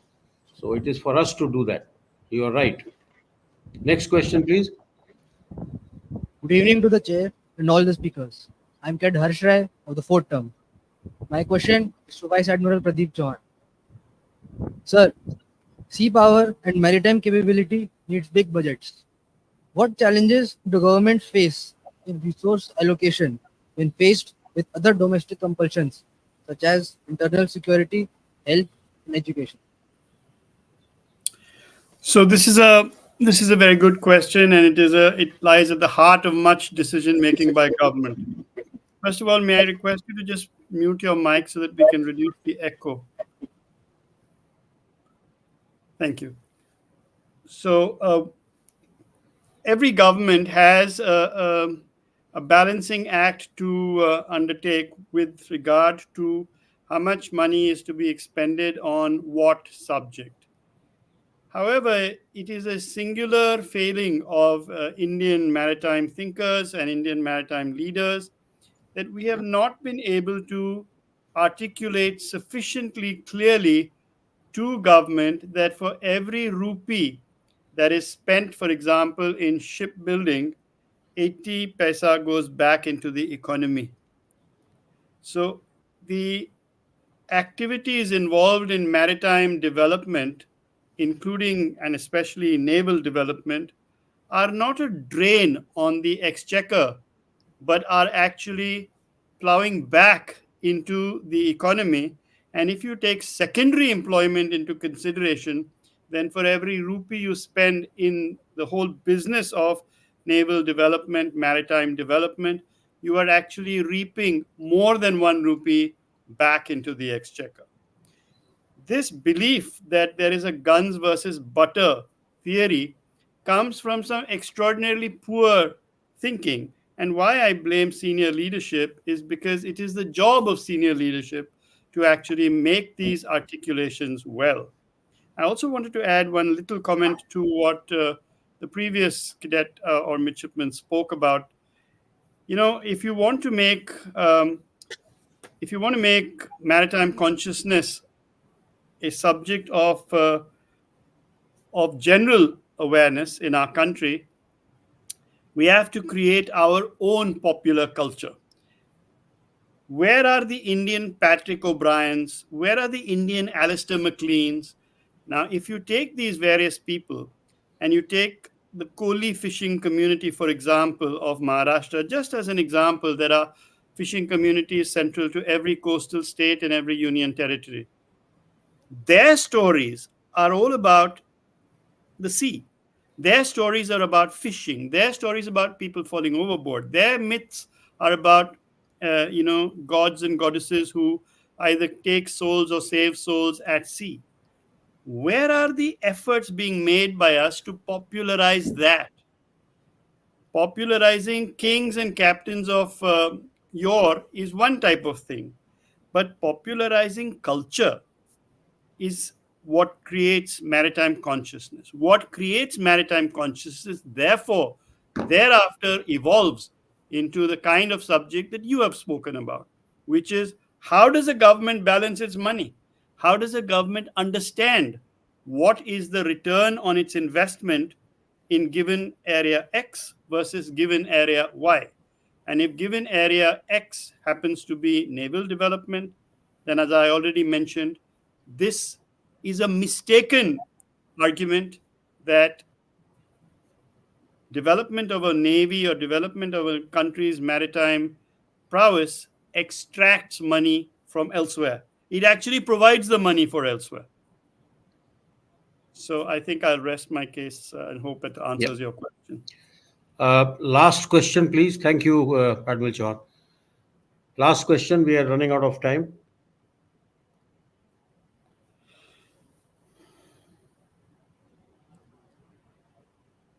You need to unmute. Good evening to the chair and all the speakers. I am Cadet Aditya Sohel of the 5th term, and my question is to Captain V. Kasiram. How can India utilize its close partnership with Japan to play an important role in South China Sea?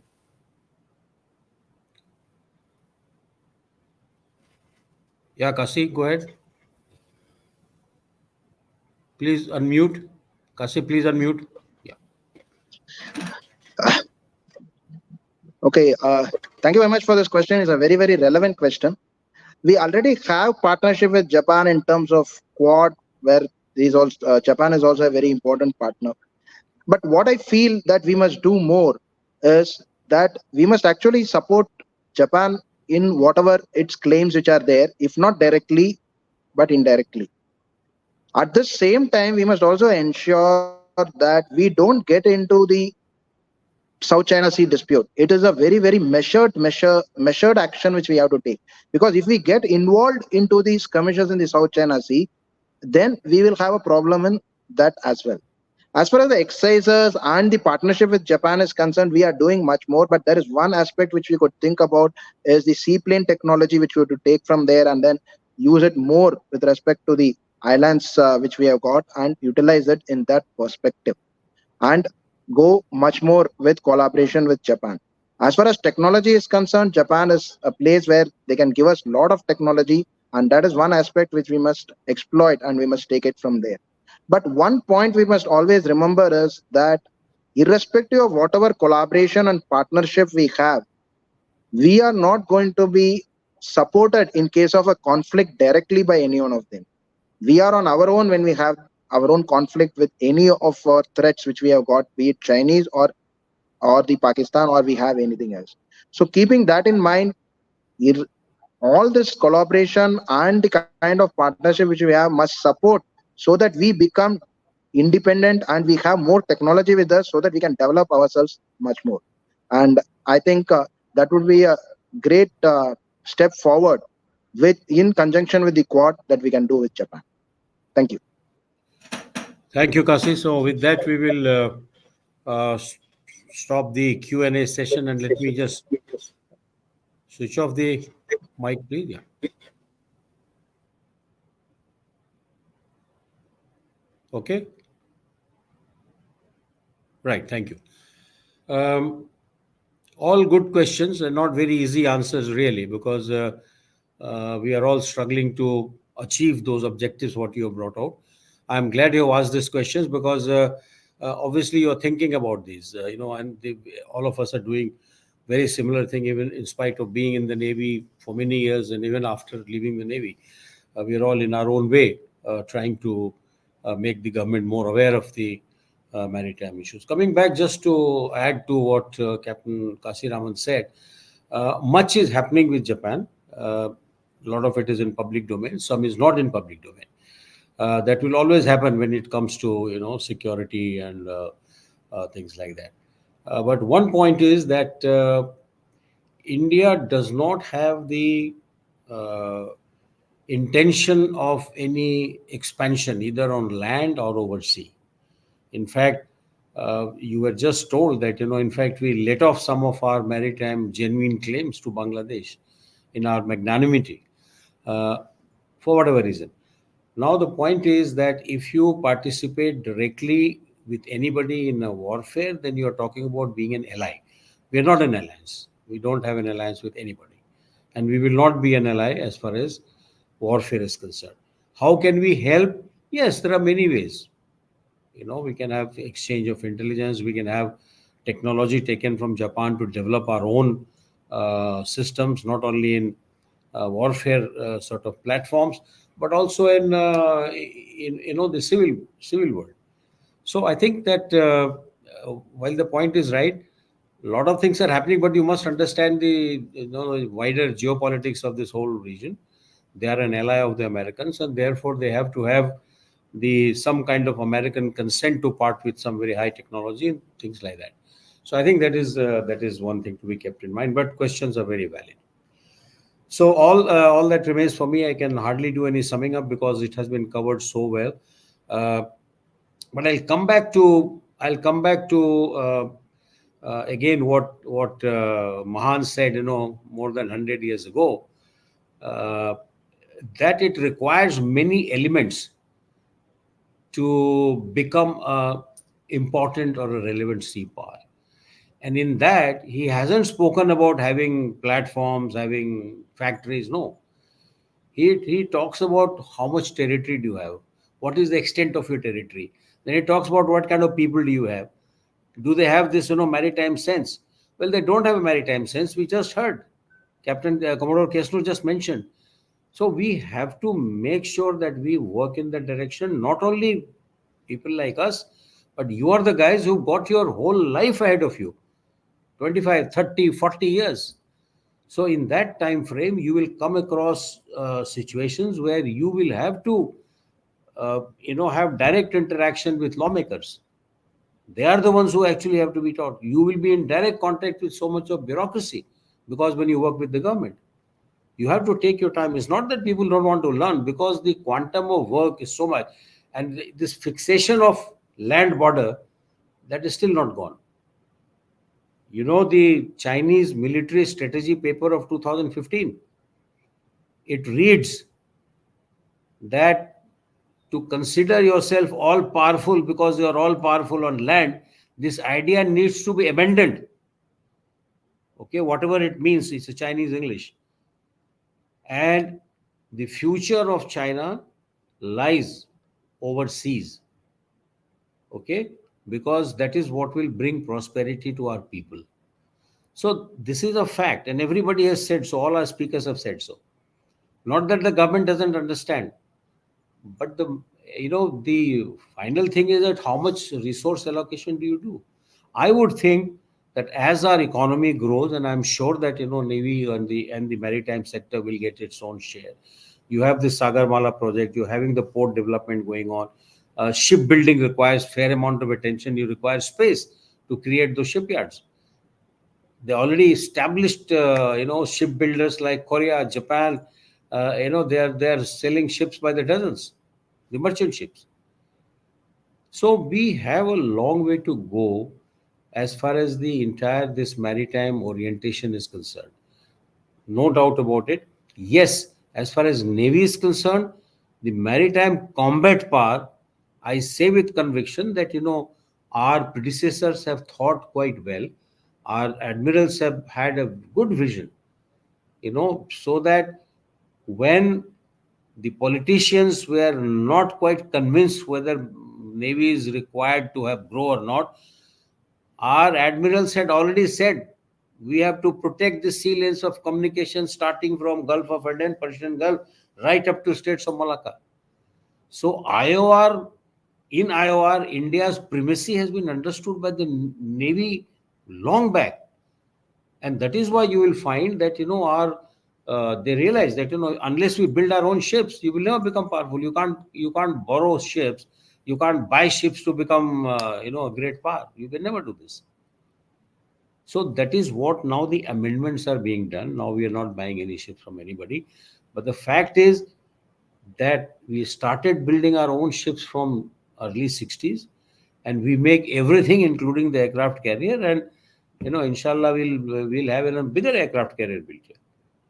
Or we did not make nuclear submarines. We didn't make diesel submarines. We started making nuclear submarines first. So we as Indians, we do the difficult things first and simpler things later. But now we have to see that we address those simpler things. The diesel submarine has come into being, and I'm sure that there'll be more. So all I'm saying is that the point is that it is happening. It did not happen at a particular time. The reasons have been told, but I would say that in last about 10 odd years, 9 odd years, there has been attention has actually come towards maritime issues little more than what it was happening. Not at the same pace as you and I want to. Because obviously we are all people who are interested in maritime. We are involved in maritime. We have lived maritime. So we have to, unless we are sensitive, unless we take responsibility of sensitizing people, it will not happen. And therefore now the responsibility remains on the shoulders of you guys, all capable guys who are sitting in the audience. Sooner or later you will be sitting and talking like this, and somebody will ask you the same question. So you must have good answers. At least we have seen the changes in our own lifetime, and I'm sure that it will improve even further. So with that, I'll bring my concluding remark to rest. All that remains for me is to thank all our panelists for very good sort of presentation, very informative, and I hope our cadets have learnt a lot. Now, can I request the audience to give a big clap, round of applause to all our speakers?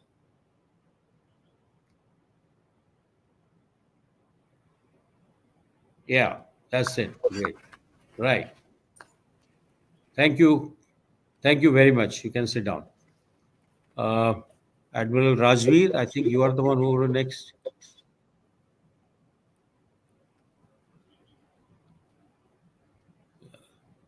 Thank you for the ensuing talk, sir. The speaker, the speaker and the chairperson may log out now as convenient. I would now Thank you. like to call I would now like to call upon stage Rear Admiral Rajveer Singh, Principal, Indian Naval Academy, to deliver the closing address.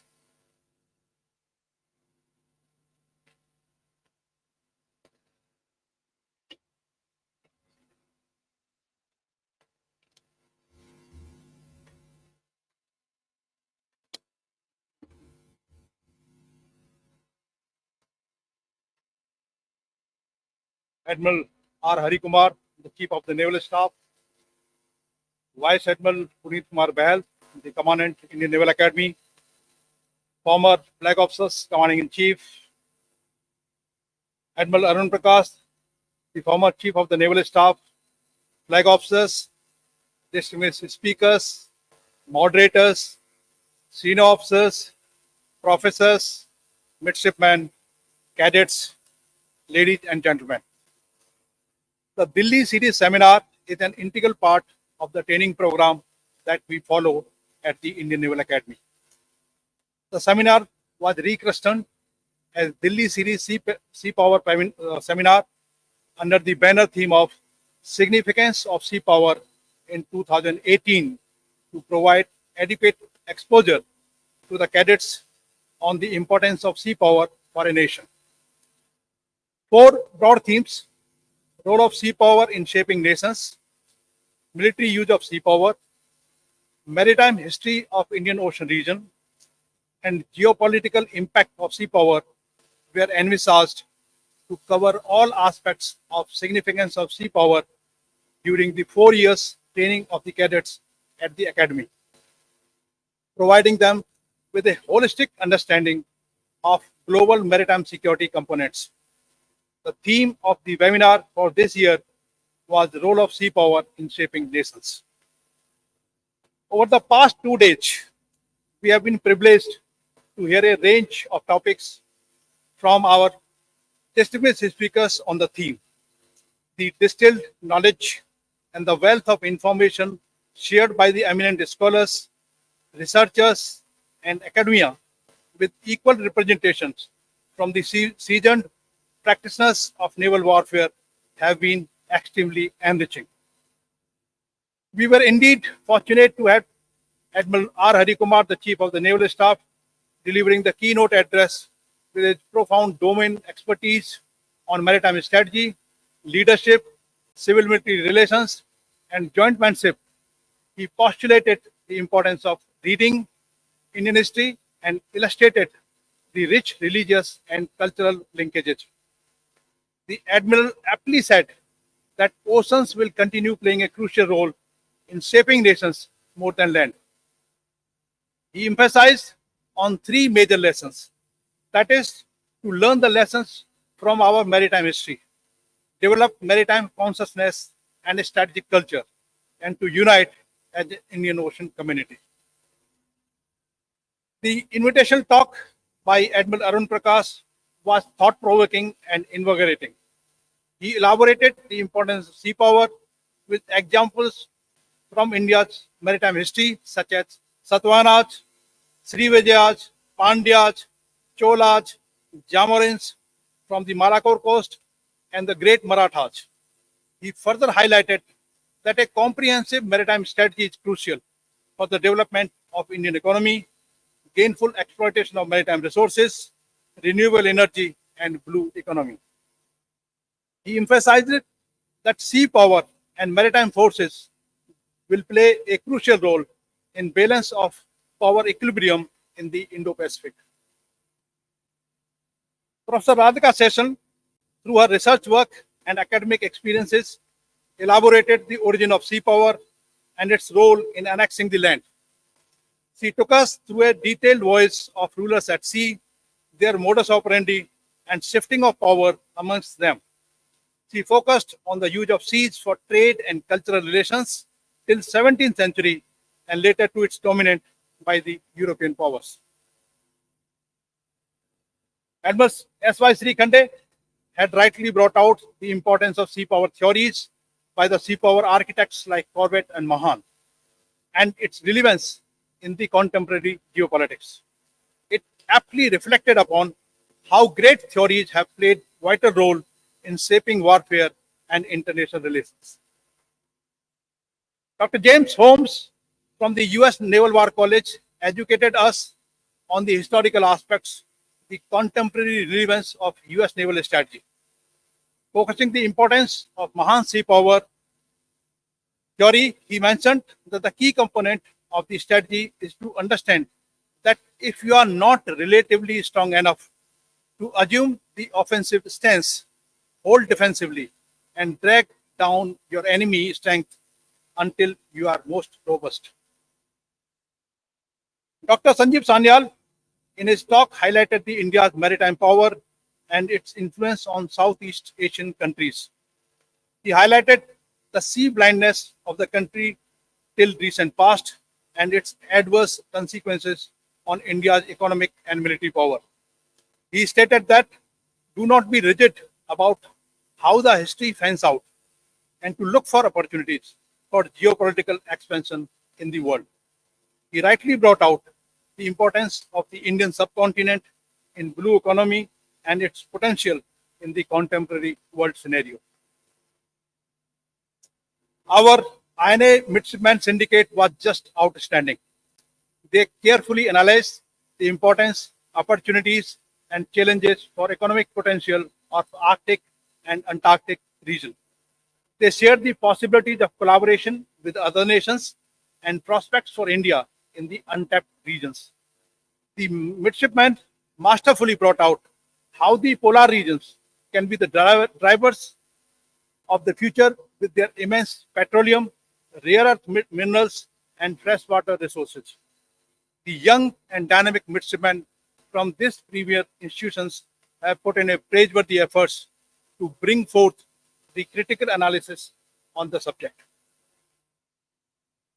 Vice Admiral M.S. Pawar highlighted the threats, challenges, and opportunities in the Indian Ocean region.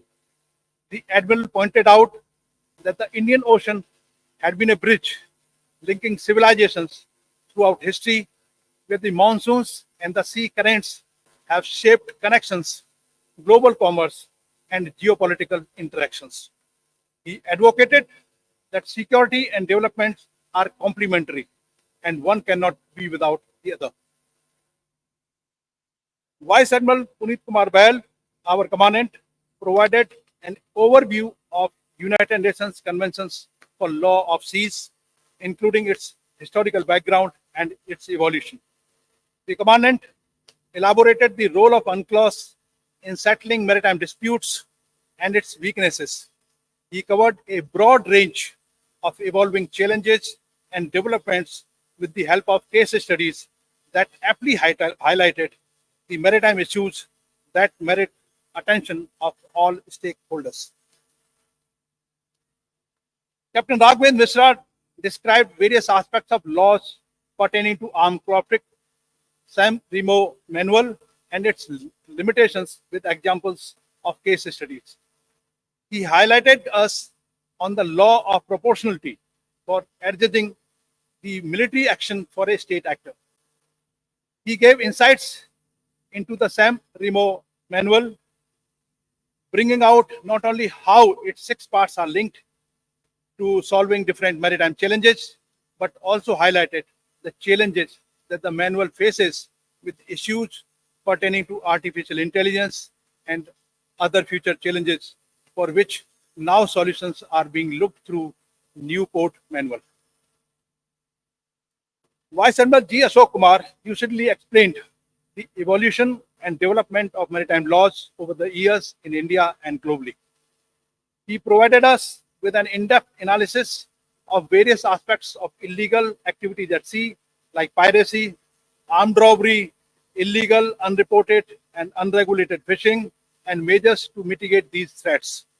The Admiral focused upon various legal instruments that have been institutionalized to counter IUU activities. Admiral Rao Shankar had elucidated the critical determinants of cooperative maritime domain awareness, its strengths, challenges, weaknesses, opportunities, and threats. He further emphasized the cooperative MDA's role in enhancing information sharing and intelligence for improving maritime security.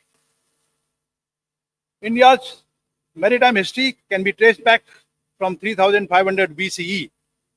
Commodore Srikant Keshnur provided us with an in-depth chronology and legacy of the India's maritime known facts. He further elaborated the ancient India's relations with Rome and encapsulated the rise of sea power in India through the ages and their implications in gaining supremacy. Vice Admiral Pradeep Chauhan perspicaciously explained the great importance of sea power in shaping nation states, with critical components of economy, military, strategy, and environment. He emphatically brought out the key takeaways and lessons that hold relevance and need are to be effectively addressed. He emphasized to have a grand maritime narrative for the country and stated that technology does not automatically equal victory. Captain V. Kasiraman provided us with an explicit analysis of the implications of increasing of PLA Navy and its security dynamics in the Indo-Pacific. He presented very well research presentation highlighting the pointers of the Chinese presence in the Indian Ocean region. He further highlighted the implications on India of Chinese maritime power. Sri Sanat Kaul, author of Strategic Importance of Andaman and Nicobar Islands, has applied all of us with a detailed analysis of the strategic importance of our island territories, their geographical importance in the contemporary geopolitics, and their future potentials. He emphasized upon opening the Andaman and Nicobar Islands for more tourism and declaration of islands as archipelago. All the eminent speakers have provided a deep insight into the role of sea power in shaping nations and showcased a wide canvas on the theme of the webinar. With their focused research and insight into the maritime affairs from varied perspectives, the speakers have enriched all of us beyond imagination. Similarly, with their abundant penchant and passion for matters maritime, the chairpersons, who themselves are voracious readers, scholars, researchers, and also the ardent practitioners of naval warfare, have stupendously webbed the sub-themes and conducted each session remarkably well. We have always looked forward to Dilli series seminar as a constant beacon of knowledge for our young midshipmen and cadets. This year's theme, aimed at illustrating the key concept of role of sea power in shaping nations, has been very fruitful. This exposure will definitely help them in building their foundational knowledge on sea power and enable them to crystal gauge and predict the future in the maritime domain. We all here in INA have immensely benefited from the webinar and gained a great knowledge and insight. What is left for me now is, on behalf of the Commandant INA and everybody present here, express my sincere thanks to all the eminent speakers, moderators, scholars, and academia for their wholehearted contribution in kindling maritime thoughts in the minds of our future naval leaders. We look forward for your continued participation, guidance, and support in future as well. Thank you. Jai Hind, Sano Varne.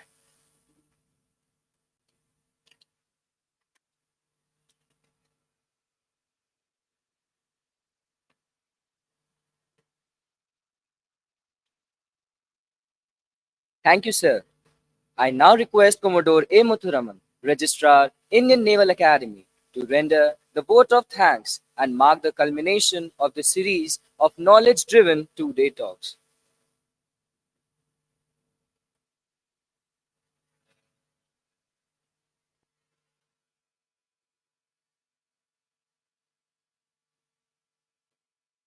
Good evening, ladies and gentlemen. For the past 2 days, we have had the privilege of listening to a diverse array of enlightening, thought-provoking, and informative talks from our esteemed delegates, all centered around the core theme of the seminar, the role of the sea power in shaping nations. This has not only deepened our comprehension of the subject knowledge, but has also ignited our curiosity about the various aspects of sea power.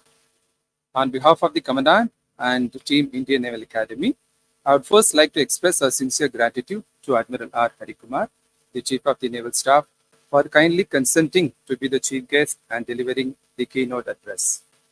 His ever-convincing and deep insightful knowledge would certainly have motivated our trainees to read further and be conversant with the most important aspect of sea power.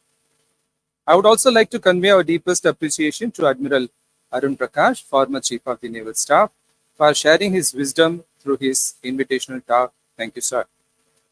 I have not only learned a lot from the talks delivered by our esteemed chairpersons, Vice Admiral Anil Chopra, Vice Admiral Girish Luthra, Vice Admiral Anup Singh, and Vice Admiral Shekhar Sinha, about the wide-ranging topics that they have so well handled. I also personally learned through interacting with them during the past month more about the important qualities like quest for knowledge, commitment to task, continuous learning, contribution to nation building, and above all, being humble. I truly would like to convey my heartfelt gratitude to all the chairpersons for having lent significant gravitas to this 10th edition of Dilli Series SEPA webinar. To our 14 exceptional speakers, I extend my sincere indebtedness for not only agreeing to participate in the Dilli Series webinar, but also for enriching the event with their expertise, knowledge, and eloquence. It is not an easy task to present many nuances of the given topic in about half hour and in an interesting manner, considering the requirements of wide range of audience, including the trainees at INA, service officers, scholars from think tanks, and general public. But you have done a commendable job and met the overall objectives of the webinar. I therefore once again express our appreciation for having spared your valuable time for us at INA. I would also like to acknowledge the support, cooperation, and timely clearances received from the Office of the Chief of the Naval Staff, Directorate of Naval Training, and Headquarters of the Naval Command. We are also grateful to the Media, Publicity, and Information Cell of the Indian Navy for providing access to the official YouTube and Facebook pages of the Indian Navy for the live streaming. I would also like to thank the Commandant for the efforts and time that he invested in formulating the sub-themes and topics, and also for readily agreeing to deliver a talk on an important topic. That reflects his commitment to the position that he holds and his love for the trainees. I also thank the principal for his guidance, support, and the freedom that he has given to the organizing team.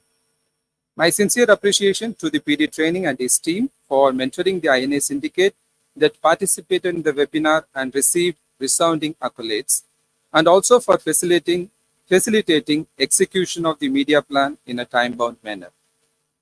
The PD admin and her team supported us by extending requisite material and human resources from IT, photo sections, Qatari mess, and placing the Kautilya auditorium under our disposal.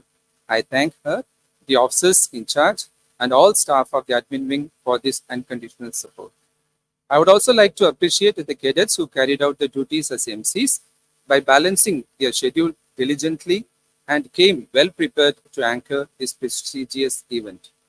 I would also like to appreciate the trainees at INA and the wider audience that have joined us through social media for your interest and the active participation. At the end, my heartfelt gratitude and appreciation goes to Head of Faculty Basic Sciences and Humanities and his team of talented officers. This 2 days seminar was truly the outcome of their tireless and dedicated efforts put in over a period of several months and covering various aspects of conduct of the seminar, including processing of cases, designing of layouts, in-house learning on StreamYard, coordinating with delegates, posting on social media, training of cadets, and above all, the actual conduct of the webinar. Barring the seminar coordinator who has done the bulk of initial academic works, the team consists of officers who are on their first appointment in the Navy and attending such seminar as staff for the first time. Though they could execute all that was under their control as per plan, they too have learned certain lessons on obviating things that took them by surprise.